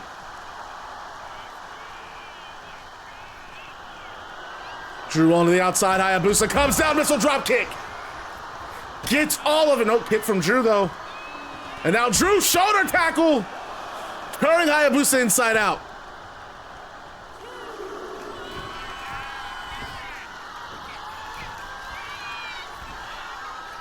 I don't know why they don't stop the top rope anymore. They run over there and just stop and look. I've noticed that a lot. Running power slam, dude, and it's not looking good for Hayabusa tonight, folks. Hayabusa tries to, he's trying to get in this, but I think Drew's just pissed off at the world. Ric Flair's only WrestleMania win is with Batista and Orton against Foley and Rock. That's it. I think I could even name all of Ric Flair's sequential losses at WrestleMania. I think. Maybe not. His first WrestleMania was losing the title to Randy Savage. And then I genuinely don't think you see Ric Flair wrestle out of WrestleMania again until kicks out of a Claymore. Until WrestleMania 18, where he loses the hardcore title to The Undertaker. Then I don't believe he was on the 19 card. I think he just managed Booker T. I'm sorry, he managed Triple H against Booker T. Then 20 was the tag match. 21, same story. I think he managed Triple H against Batista. 22, he was in the Money in the Bank. I don't recall him wrestling at 23. And 24, he lost to Shawn Michaels. Yeah, his match with Taker was for the hardcore belt.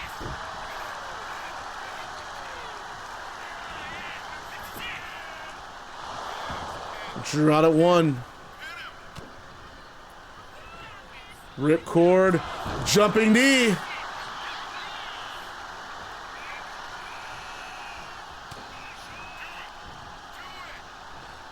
Oh, I thought he was gonna go for it. Oh, instead goes for that straight jacket suplex. Hayabusa top rope swanton dive.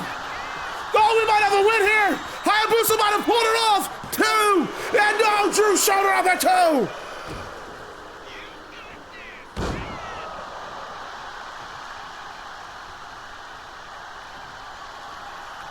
Hayabusa just turned it around just like that, and oh, Drew with the counter. Glass kiss. Man, up until that point, I will honestly say up until WrestleMania 20, Undertaker's best Mania match was Triple H at WrestleMania 17. And again, Hayabusa digs deep. Out at the 2 count.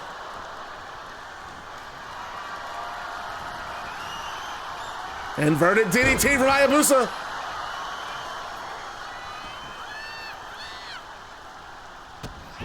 Nope, Drew kicked to the midsection. Still alive. Wait a minute, nope, Hayabusa sees him coming. Gets him on the shoulders. Oh, what a spike! Nah, that match isn't all that great. I'm gonna be real with you. As a kid, I didn't like it either. It was the spectacle around it was cool. The match itself, I remember I think I fell asleep on it. And I woke up in Undertaker when I was like, oh yes, awesome, Undertaker beat his brother, great. I was pumped about that.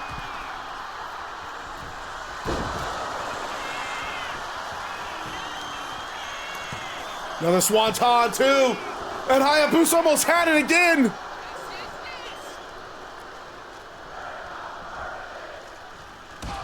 There's a shuffle kick, and that one takes Drew off his feet. Oh, what a Phoenix splash springboard style.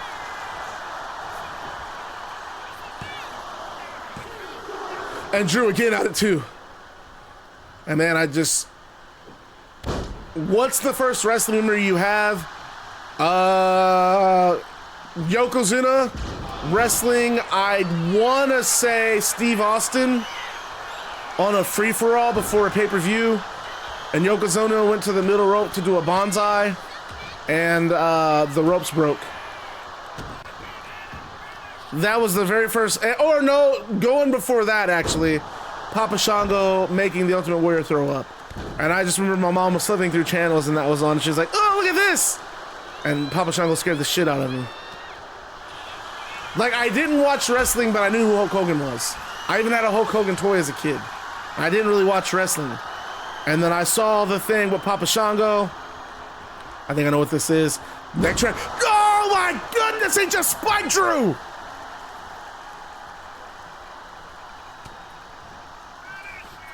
And there's a ripcord jumping knee that might have knocked Drew out!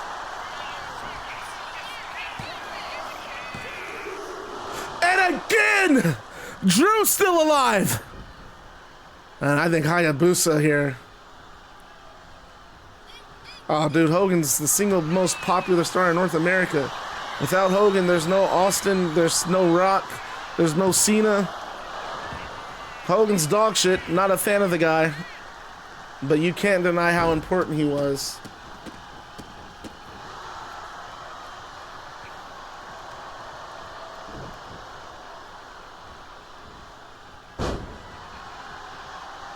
Drew just tossing Hayabusa.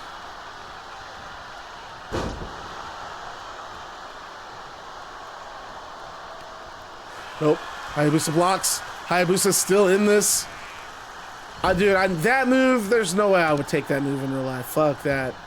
Trap my neck and then flip me over. Oh, what a beautiful avalanche. And Hayabusa!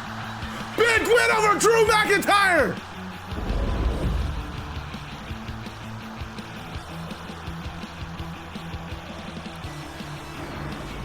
What a performance!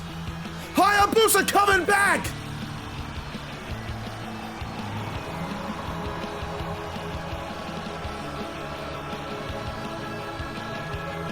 There are way too many. Hayabusa celebrating in the ring. Drew McIntyre cannot believe he just lost.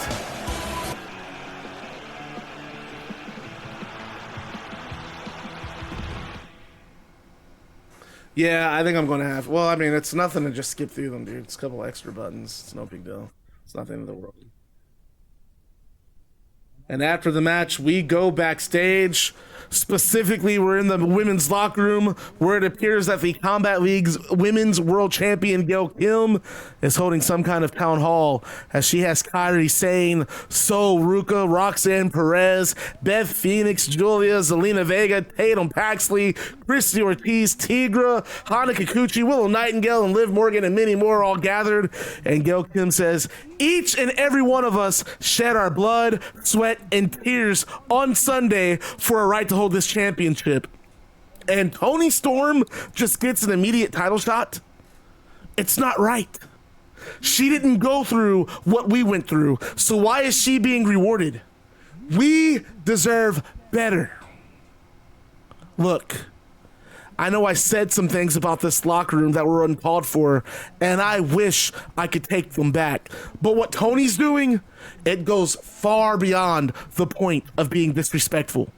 And Gail Kim looks at Beth Phoenix. Beth, you and I go a long way back. We were the final two in the Riot Royale. Are you really okay with Toni Storm cutting in line? Gail then looks at Giulia. And you, Giulia, you set the record for being in the Riot Royale for the longest time. If anything, it should have been you and Beth challenging me, but instead, Bret has the two of you fighting each other while giving Toni a gift wrap title match. This isn't right, ladies, and Bret has to make it right. So it's up to you to right his wrong. I heard Toni Storm will be at Combat Evolve next stream, and I think we should show her that she doesn't belong. Now, who's with me? And no one moves. But then Beth Phoenix walks up and she nods at Gail Kim and the two. And yeah, do I want someone else joining them? Hana Kikuchi smirks and says, I'll go anywhere where there's a fight. And Gail Kim nods at the two. And Beth Phoenix, Hana Kikuchi, and Gail Kim leave the locker room. All right, y'all, we need to decide what we're doing with this tag match. Are we going normal? Or are we going slow sig? Maybe we should, are we going slow? Normal sig, slow finisher. What do you guys want to do? I don't think Gail has a beef necessarily. Fast sig, normal finisher. I don't know about that. I'd rather just do normal if we're gonna do some shit like that, dude. No, we still have one more match. And the main event's gonna be slow for sure.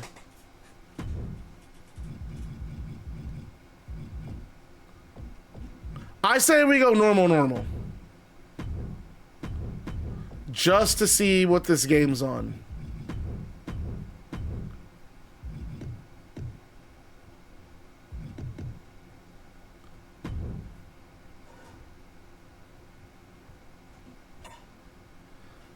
We don't, but my God, that shit was funny as hell. I laughed my ass off.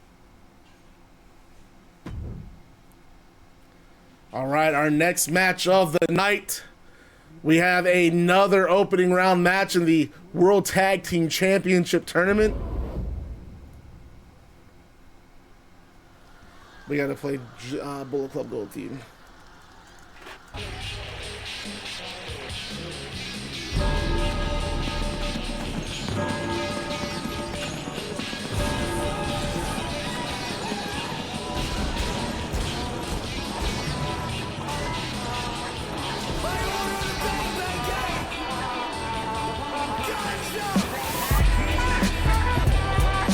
Bruce Robinson and Muerte, Bullet Club, dead or alive.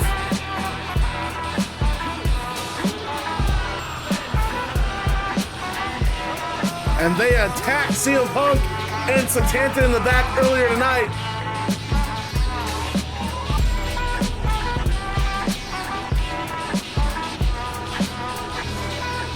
We gave him in. My God.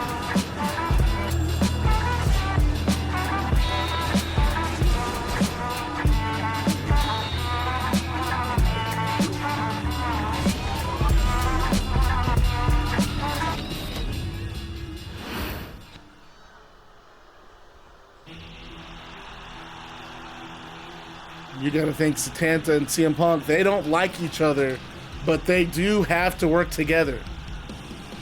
And their opponents, first from Bray, and Setanta, former Journey World Junior Heavyweight Champion, signing to Combat League. In with CM Punk, and I mean, Punk and Setanta, they had issues in Journey.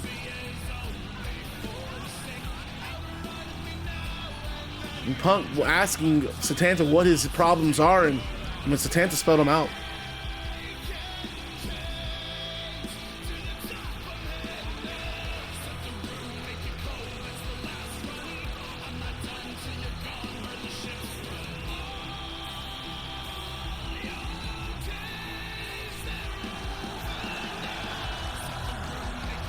And Setanta just burning, that standard burning in the Bullet Club.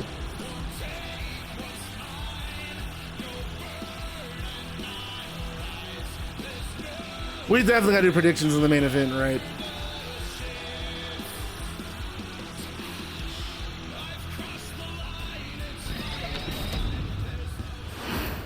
You know, I don't know what Gallus means. Let's look. Gallus. Someone who is both cheeky and mischievous. It is an Irish thing for sure. Look in my eyes. And CM Punk, man, he and Setanta made it very clear. Explain it very upfront. These are my issues with you. I don't think you stand for the things you used to stand for. You actually went against the things you used to stand for. And CM Punk, you know CM Punk never had a loss for words. Before he could say anything, jumped by Muerte and Juice Robinson.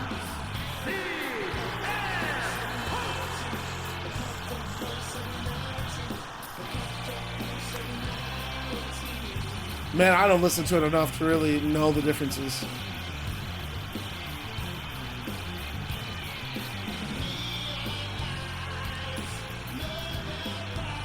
All right, man. I want Punk and Setanta to win, but you know what? Bullet Club wins. First, it gives legitimacy to Bullet Club.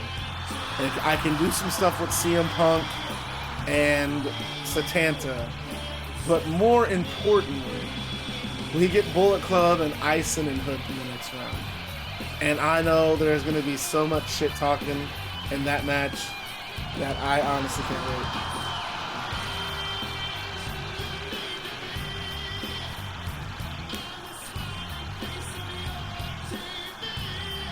Oh! We're going to use this match as our litmus test to see how normal versus normal tag matches go. And if it just kind of like ain't all that, I'm going to have to rethink tag matches. And now Muerte immediately bringing in Juice Robinson here. An overhead toss from Juice and Muerte, and Senton from Juice.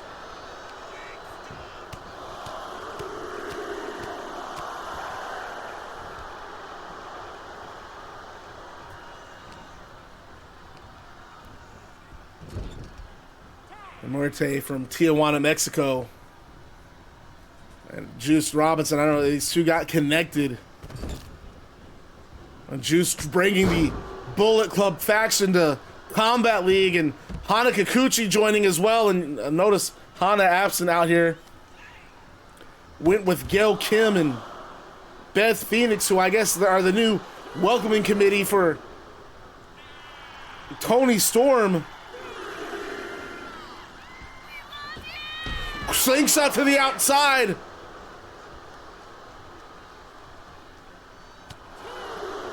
This right hand from Muerte, drop kick sending CM Punk to the outside.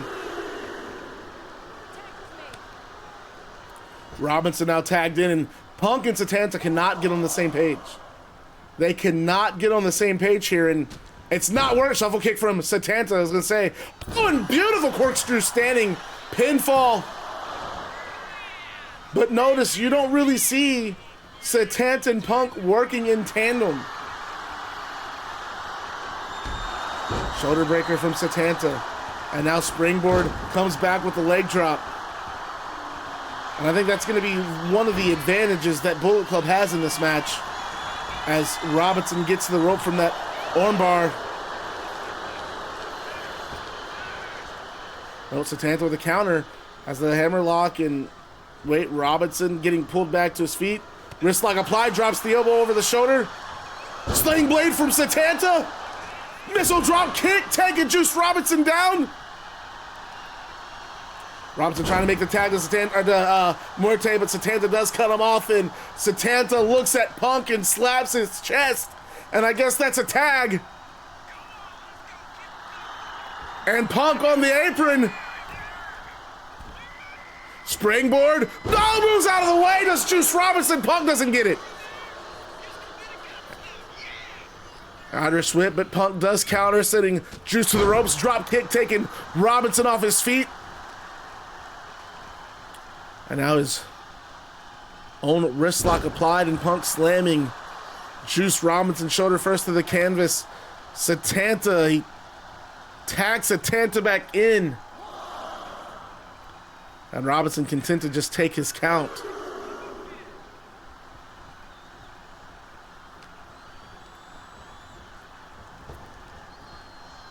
Flapjack. Pinfall from Robinson here. Punk able to, looks like Setanta able to kick out before Punk makes that breakup. And I don't know if Punk was apprehensive, if it was, he thought, wasn't sure that Setanta could kick out, made a last minute judgment call to get in there. Setanta able to kick out though, and so far this match is definitely in the hands of Bullet Club. They've had the advantage here, and Muerte, wait, counters sunset, but we're on the outside of the ring. No pinfalls can be applied here.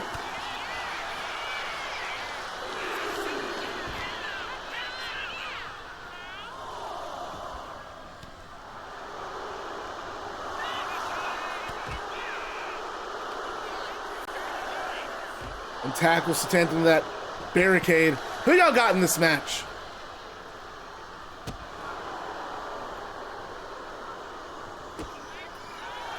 Facebuster.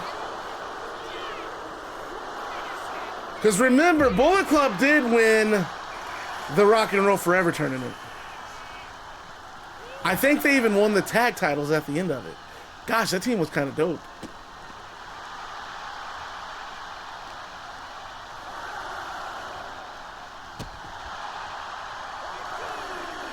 They actually might get counted out here. Are you kidding me? Nope, Setanta back in.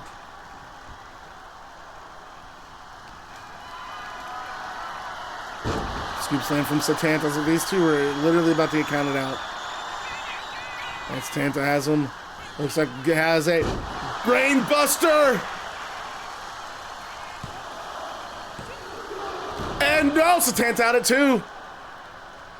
Yeah, I think normal's okay, dude. It seems to be vibing. Seems to be vibing. Muerte off the shoulders, has the waist to Setanta. Waits, Setanta elbows, gets out of the grip of Muerte. And Setanta knees to the spinal cord, knees to the back, inverted DDT.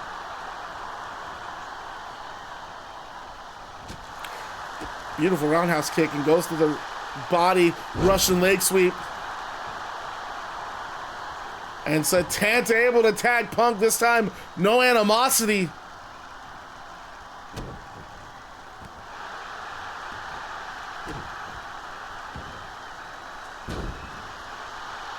And Punk, I mean, a world champion, multi-time world champion. Setanta at one point considered one of the best junior heavyweights in the world. In Combat League, no weight classes. But Setanta looking to become a world tag team champion. He's got to do it with CM Punk, and I'm sure you think about Setanta and Kyle Shaw representing 353 Wrestling. I'm sure they'd love to do this together. But Setanta gonna have to settle with CM Punk, a man that he says he used to idolize, who has fallen out of favor. It's kind of a Robinson legal man. Oh, and a lariat from Robinson taking Punk off his feet. And that's Senton just pancaking Punk. And a beautiful axe kick, and now Robinson quickly goes for the pin. Setanta breaks it up. Punk and Setanta down to 2 breakups. Oh, the right hand from God, left hand from God, from Juice Robinson. And Punk still alive.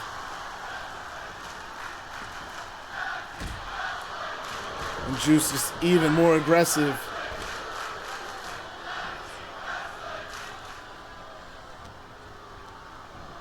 Punk Irish whipping Muerte into the corner. Bringing in Setanta. Wait a minute, these two are going to work together here. And Setanta kick to the ribs of Muerte. Swinging neck breaker. Man, I gotta be honest, it's nice to see these two able to work together here.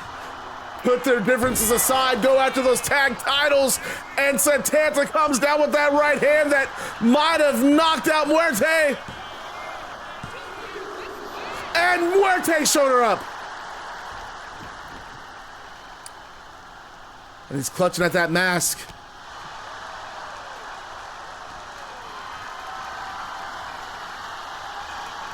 And oh wait, Muerte counter, inverted DDT was on the shoulders. Setanta slipped off.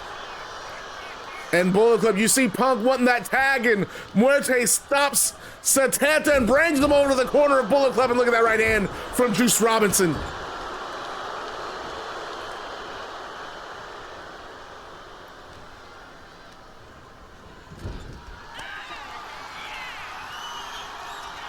And Muerte hits the ropes and, oh, the banana clip!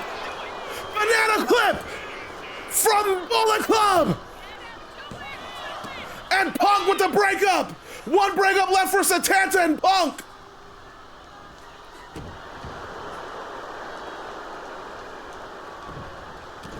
No, left hand from Setanta. And Setanta with the Superman punch! Not pulling the punch on that one. Robinson rocked and Setanta knows he needs to get in Punk and Setanta working together. Love to see it. And Setanta sends Punk diving into Robinson. Robinson rolling to the outside and Punk not too far behind. Now it goes to the outside after Robinson and Punk on that apron. Punk springboard, drop kick to the outside. And then I think that took about as much out of Punk as it did Juice.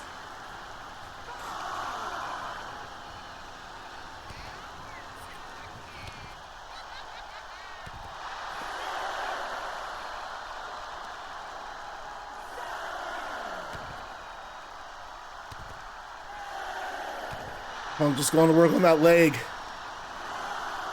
And you gotta think there's more matches waiting for you after this is over. So you can't blame these guys.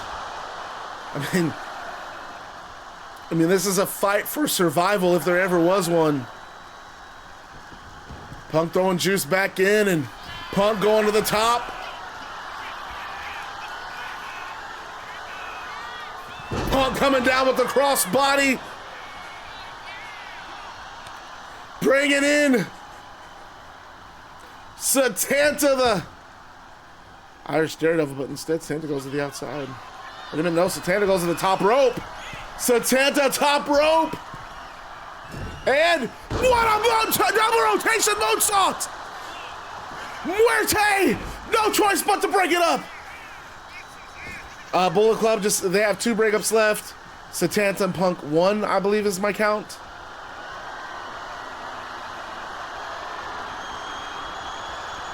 They have the airplane spin. Robinson dizzy.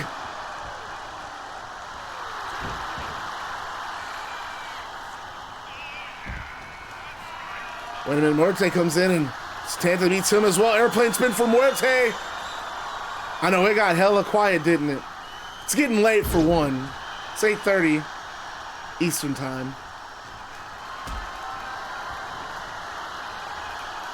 Wait a minute, Setanta, wait, Muerte counter, sunset flip pin. Nope, Setanta out at 1. Again, Punk trying to get in there, and Muerte grabs the leg of Setanta. Wait, Setanta jawbreaker counter. Scoop slam. Setanta top rope. There's that double rotation moonsault again.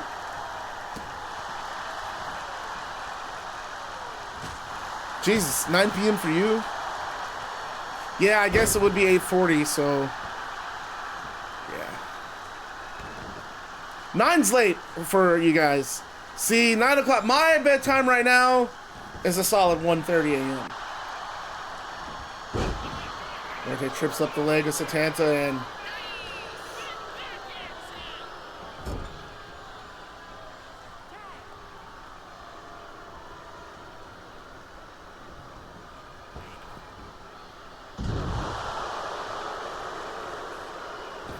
oh, you're in Sao Paulo, okay. Crazy work.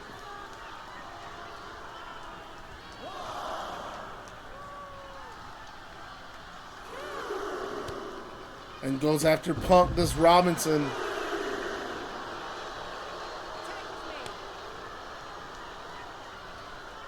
Muerte, what the hell? Tag matches, there's just like no happy medium, I don't think. So I wonder why that match with Priest and Fiend and the Aleister Black and Brody, why was it so fast? This is normal. And holy shit, it's still going. 2.5 hour stream is not awful.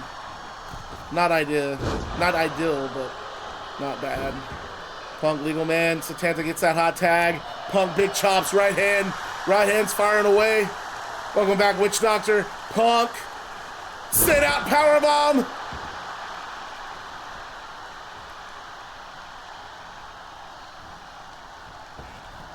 Now Irish whips Muerte. Leapfrog. And STO Anaconda Vice. About the same time. And Muerte fights out of it.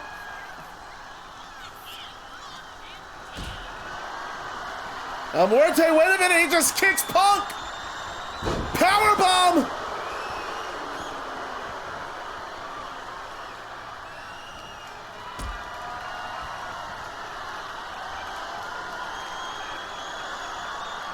And another powerbomb. And now Muerte going to the top rope. Now we still got Rollins, or Dominik and Rey Fenix. I personally can't believe this match is going this long though.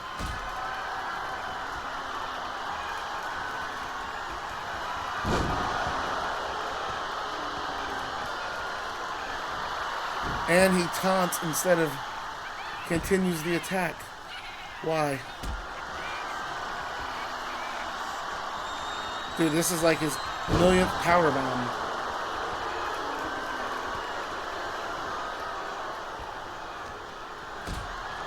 He's gonna do it again. Muerte just going for that. Welcome to Powerbomb City for Muerte. He's not done. I heard you like power bombs. No, never mind. Changed his mind. Traps the leg, spins him out. One thing that's weird about tag matches, dude, is they will hit their finish and then they go for a tag. That's got to be like an AI thing. Oh, there's a right hand from Robinson. And this is the final breakup from Punk and Setanta. Just got used there. Bullet Club have a 2 breakup advantage, believe it or not. Setanta counter. Sunset flip. Setanta might have it. Everybody's no. Robinson out.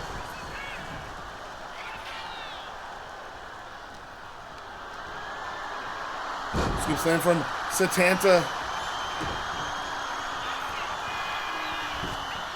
Right, another left. Those stiff lefts from Robinson, and he just knocked out Setanta. Goodness.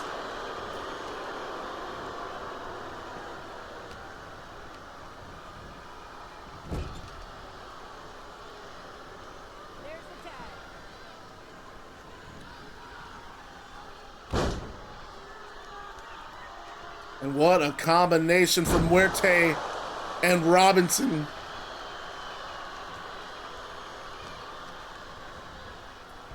And he just whips Setanta back into the corner, bringing in Juice Robinson again.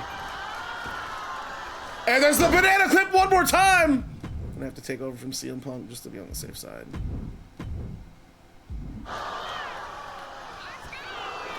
Pin from Robinson. Muerte knocking Punk off the apron, and Setanta still alive. Jesus. Wait, did I actually do the controller assignment? Oh.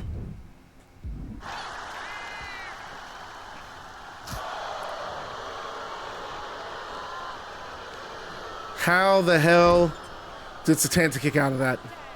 I'm asking for a friend. Double shoulder tackles from Punk and Setanta. And now Punk, nope, misses the senton. Robinson rolls out of the way.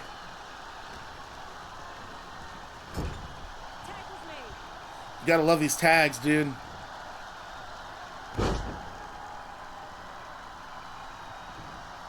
I guess we gotta do fast and fast. Jesus, what happened to his leg?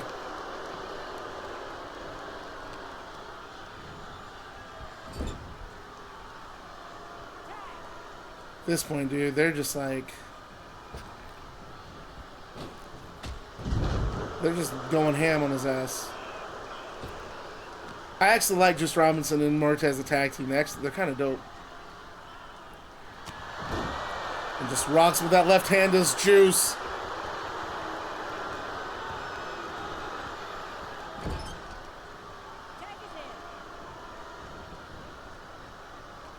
And again, more tag team offense from Robinson and Muerte. Punk isolated in there.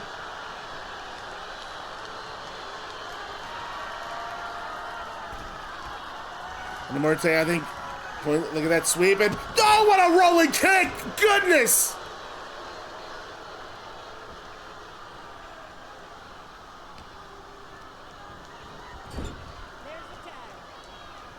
That's what I'm talking about. They don't go for... Why wouldn't you just go for a pin after that move? DDT!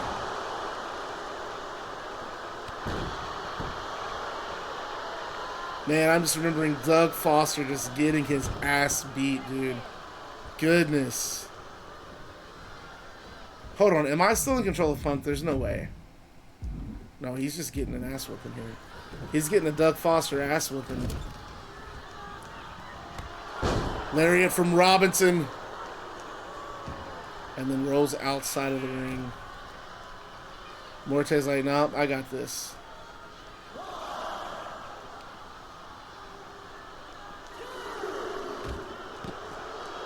Punk just battered and beaten. Jawbreaker counter from Punk. STO.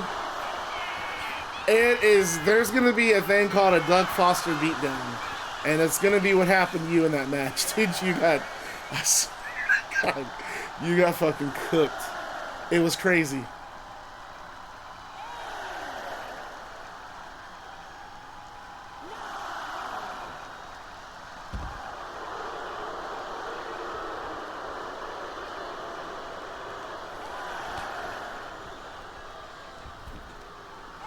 Worst ass, dude.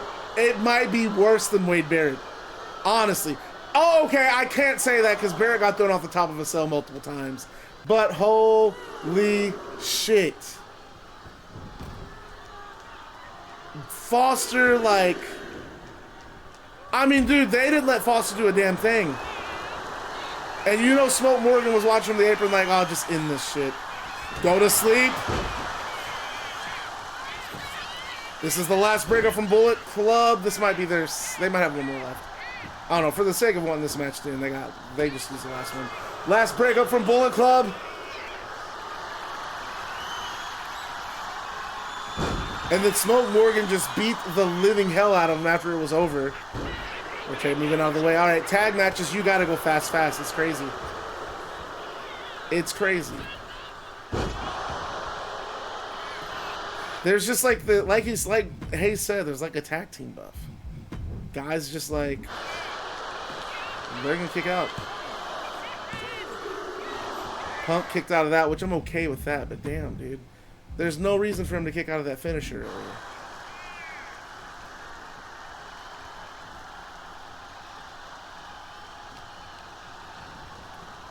And Punk's still trying to fight. This has got to be it. This is a third banana clip. Oops.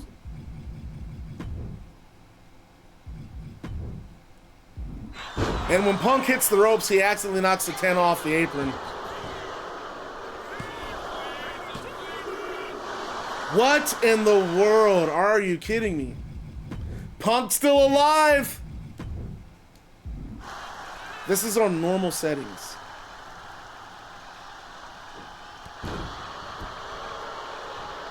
Medium health, by the way. Medium health, by the way.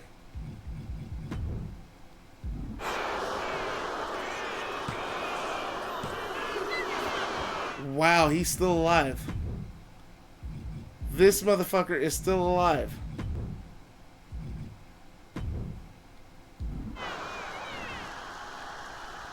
What if certainly you can't just like, okay, so I went into match rules and I adjusted the health to medium. Why are they still doing this? This has got to be match, dude. This is the 4th finisher Punk has been hit with. I just don't like the idea of doing all tornado tag matches. It's just kind of goofy. Bullet Club, dead or alive, advance to the next round. And what a performance. We're still gonna go with that same thing.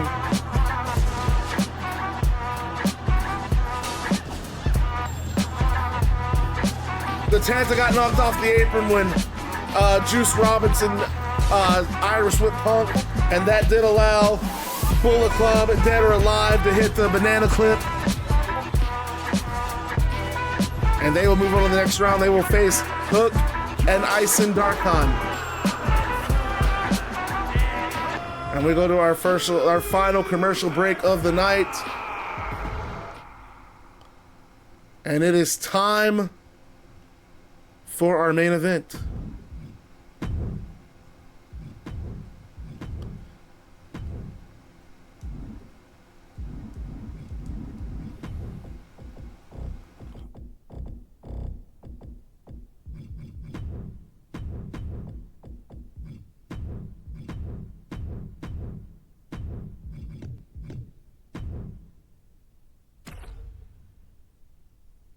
What if the game was, you tell her, Switchblade. Talk your shit. Talk your shit, Switch. All right, we're doing predictions on this one, folks. Main event of the evening.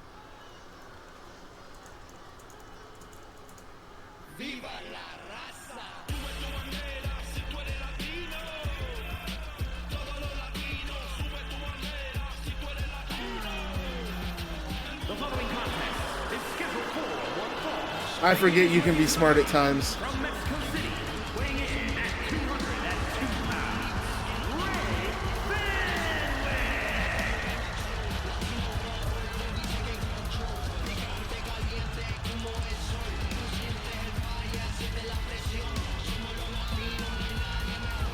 Rey Fenix is back.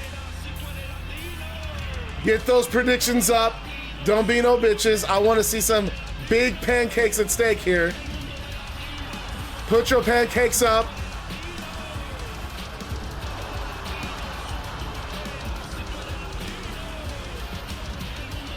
Is Live with Dom? Yes. Nah. I better not see no 0 versus 0. I better see some legit pancakes up. Don't be like that. And here comes our Combat League World Champion. 20K on Dominik Mysterio, y'all.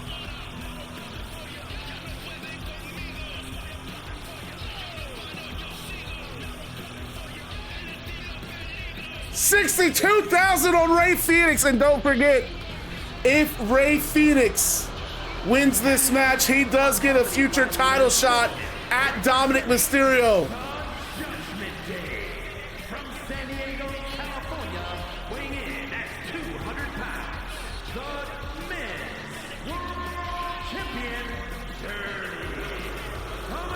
And man, you know what? I would have said at one point in time that Liv Morgan, Dominik Mysterio, the most obnoxious couple in pro wrestling, and then I had to sit through Barry Barnes and Anna Adams.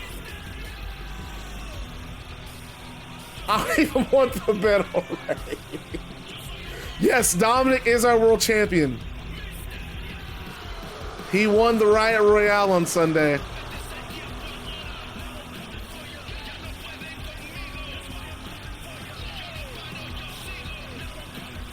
And these two.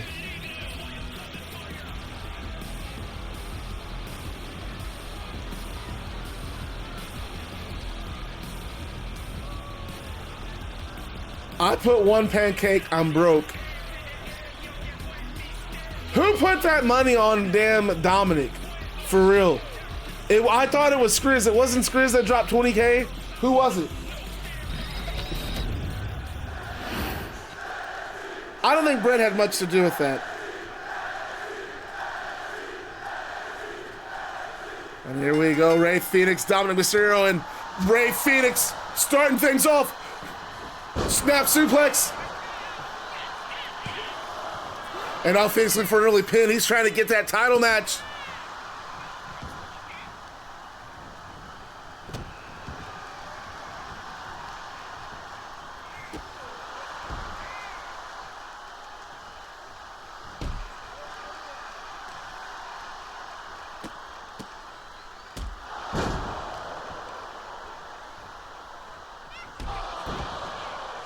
Phoenix is going nuts. Yeah, well, I think he said it. I think. Oh, never mind. I was gonna say, Skriz said it best. He ain't winning shit.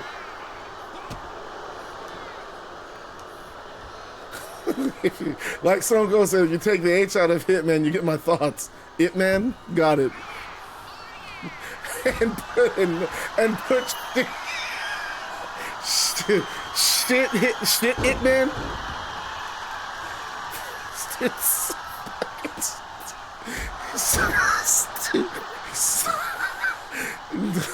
Like, if you take the H out of Hitman, you get my thoughts on.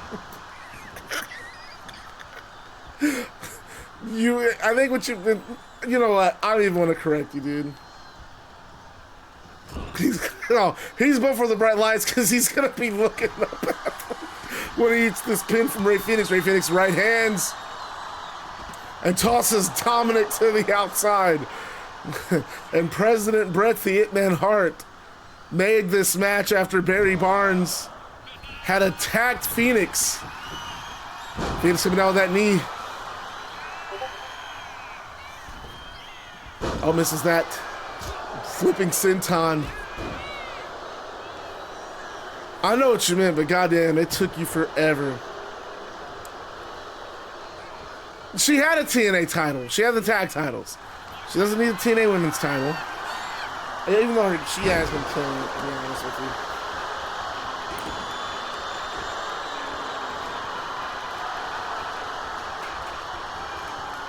Springboard moonsault from Dominik, but Phoenix rolling out of the way. Dominik getting sent to the apron. Right hand from Rey. Second hand, and now Dominik hits the floor.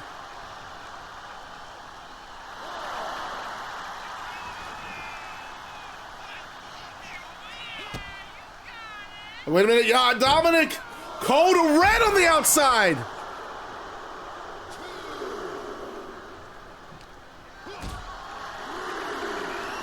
And now he's got Rey Fenix up and power bombs him. Goodness, just trying to talk about in someone's career. A power bomb like that on that mat could do just that. And now Phoenix.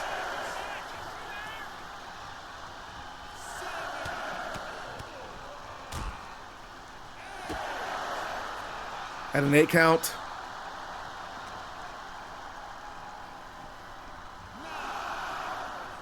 Dominik thrown into the ring.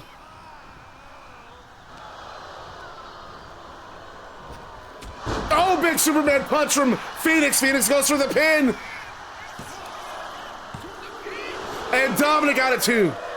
This might not be a good night to be Dominik Mysterio, folks. And Dominik catches that fist kick to the back of the leg. And now Dominik, I think we're gonna see, yep, looks like it. 3 amigos. Beautiful. Yeah, I'm not a fan of Dominik, but dude, I love that move. I mean, a big fan of Eddie Guerrero, and it's quite clear that Dominik emulates Guerrero in a lot of his actions. But in my estimation, not really the most, I mean, I had nothing but the utmost respect for Eddie Guerrero. I cannot say the same for Dominik. Not a fan of the tactics he employs, but so far, I mean, you know, like Bret, I mean, I don't think he makes for a model world champion, but I mean, so far, given it to Phoenix, who does fight back with the forearm, gets back in the ring, and wait, Dominik sees him coming, and Immediately sends him to that turnbuckle right hand. Phoenix fights out of that corner again. Nope, Dominik with a counter and goes after that hamstring. And now firing away with a series of combinations and a drop kick. Man, that's what you get for going all in like that, bro. Yeah, you went crazy big. But you know what? Eddie won himself over. He endeared himself to the audience, and we loved him for his antics. We're not there with Dominik. As Rey out at 2. Now, maybe this World Championship reign will warm us up to him. Maybe he'll earn our respect, but I'm not counting on it. Especially not with what he said when the show opened up. Frog splash from Dominik Mysterio. And Rey out at 2. They're saying in the song, they're not saying it for you.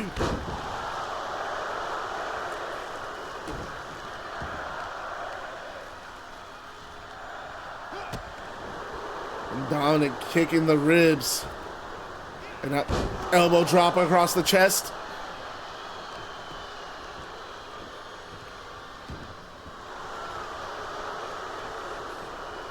No, they just like the song.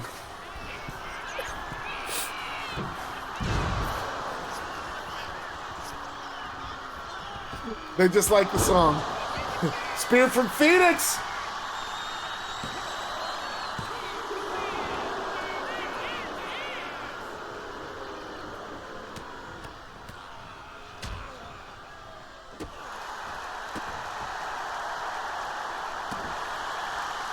Phoenix is just fired up.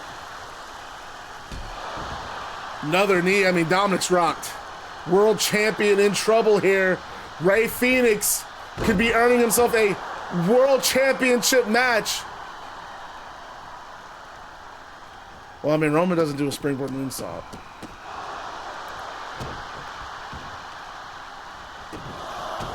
Jesus, dude. Phoenix is spazzing. Oh, dude, he was big time over. It was awesome.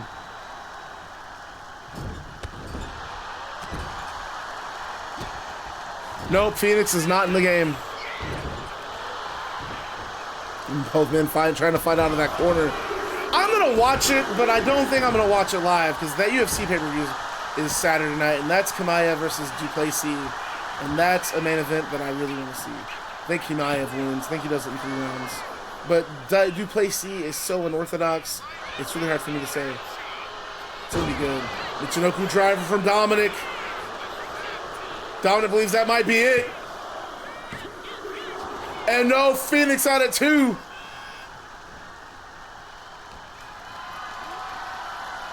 Scoop slam planting right center of the ring.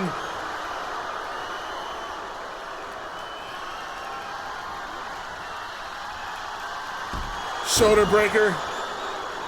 And now Dom to the top rope.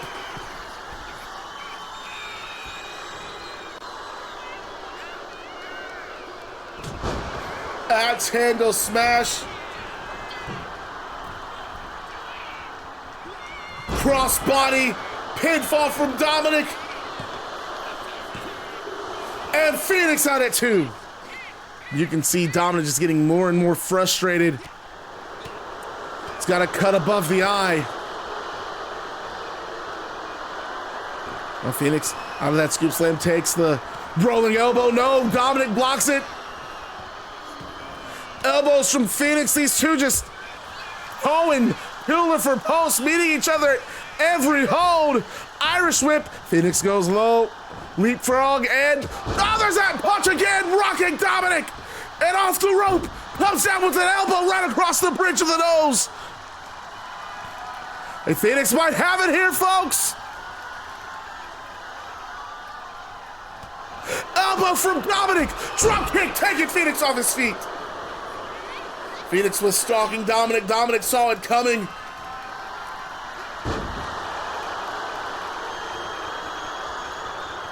Look at Phoenix in that corner. Nope, running right into a stomp, right kick to the midsection. Pump kick from Phoenix. Springboard moonsault.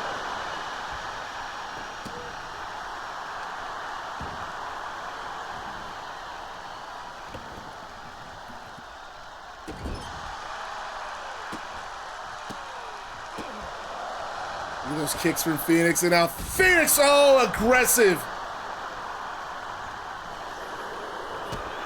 I mean, this is a big moment for Phoenix. There's a lot at stake in this main event. A world title match hangs in the balance.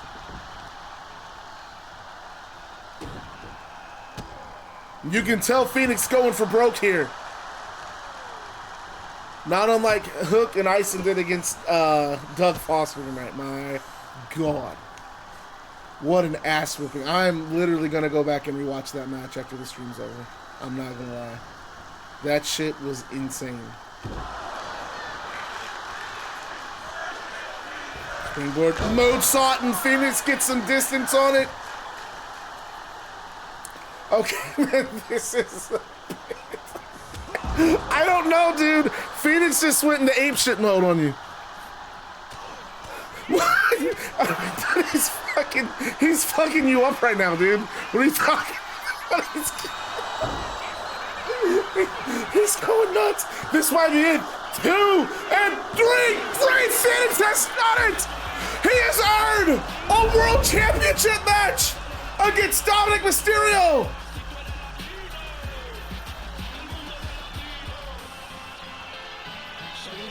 The world champion has just been pinned by Rey Fenix. And of course, they're not gonna talk her shit now. What a match! And Liv Morgan, and then Dominik rolls out of the way. Liv Morgan runs and snatches the title up from the ring announcer. And Rey Fenix does indeed have a world championship match in his future.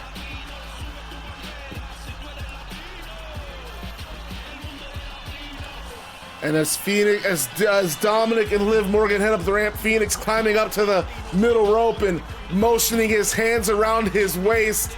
Dominik Mysterio looking back at Phoenix. And then on stage, that was a good match. Up on the stage,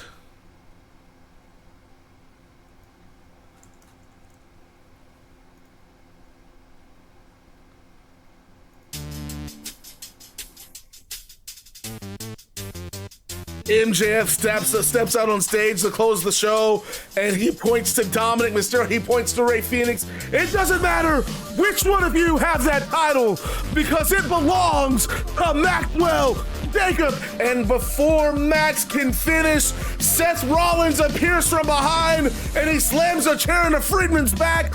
Friedman collapses on stage, and Seth puts his boot on MJF's back, and Paul Heyman leans in. I tried to warn you, kid. And then Seth Rollins' theme song hits, and he points his chair.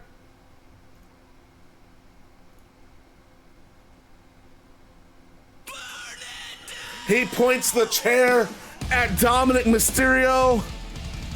And you got Rey Fenix in the ring. You got Dominik caught between Rey Fenix and Seth Rollins. You got MJF laid out on the stage. And Seth says, "It looks like you're on borrowed time, Dom." And Combat League then goes off the air. And that is the end of our show for tonight, folks. We're coming back Sunday night. I think we're still going to do the 6-match format, especially since I don't have to work until Thursday. We'll do a stream Sunday night, and then we'll do a stream Thursday. I think I'm going to spend the last couple of days of my vacation just vibing. Main event of Sunday night is going to be Kenny Omega and Will Ospreay against Roman Reigns and Jey Uso in the World Tag Team Title Tournament. And then I'm going to DM Lion Cub. I'm going to DM Sean Harris and maybe Mr. Negative. If I decide that's what I want to do, I might not. So we have 2 tag matches. Let me look at the tags. We're going to have Kenny Omega and Jey Uso against Roman Reigns, or we're gonna have Kenny Omega and Will Ospreay against Roman Reigns and Jey Uso in the main, and then we're gonna have, where's that bracket at? Then it's the Hardy Boys against Finn Balor and Eddie Page. Eddie Page, a new wrestler. I'm going to talk to him. Other matches that we're going to see, I did say I want to rotate and get some more people on the show. So let's see here. Who has not been in a match yet? Who haven't we seen on the roster? We I think have another guy who just debuted.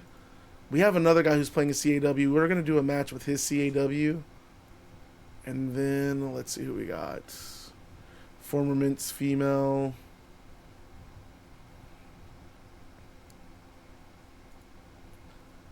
I'm going to DM Nova. We're going to do Christy Ortiz against Chelsea Green in our women's division. And I think we should do... We're going to do Jordan Grace against... We'll do Jordan Grace against Bayley. Jordan Grace against Bayley. So 2 tag matches. That's 2 women's matches. And then I'll have a couple more matches put together. A low-key might switch on Smoke. There's a lot of cool luchador. Well, let me know what you want to do, Godfather Blizz. Just DM me. Again, I'm probably not going to allow character switches until our first pay-per-view. So we're going to have a stream Sunday. Then we're going to have a stream Thursday. And don't forget, next Tuesday is Combat Evolved Queen's Gambit. We've announced 3 matches for that show. First match is going to be... Main event's going to be Gail Kim defending the women's world title against Toni Storm. Dude, I'm tripping. My mind's not working. Co-main event is going to be Seth Rollins against MJF. The number 1 contendership for the world title is going to take place. Our third match is Big Show versus Randy Orton. It is going to be a street fight. And do you guys want me to spoil a 4th match on the show, or do you want to wait for me to announce it on the stream Sunday night? I'm going to let you guys decide.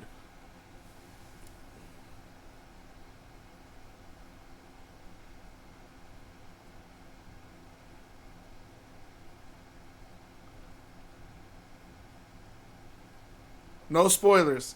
All right. So there'll be a match announced on Thursday or on Sunday. That'll be a match added to Queen's Gambit. Those might be the only matches happening on Queen's Gambit. I have not decided.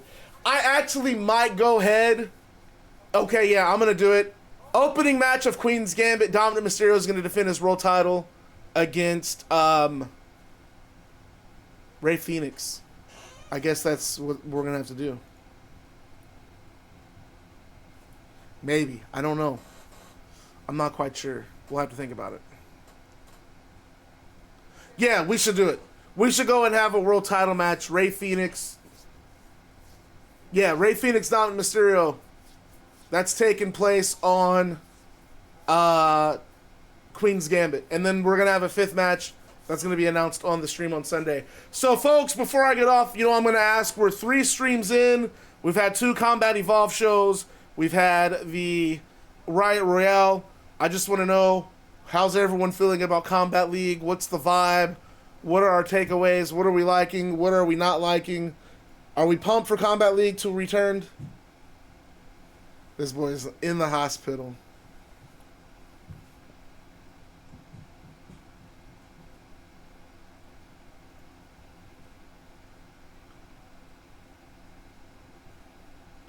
It's full set 10-10.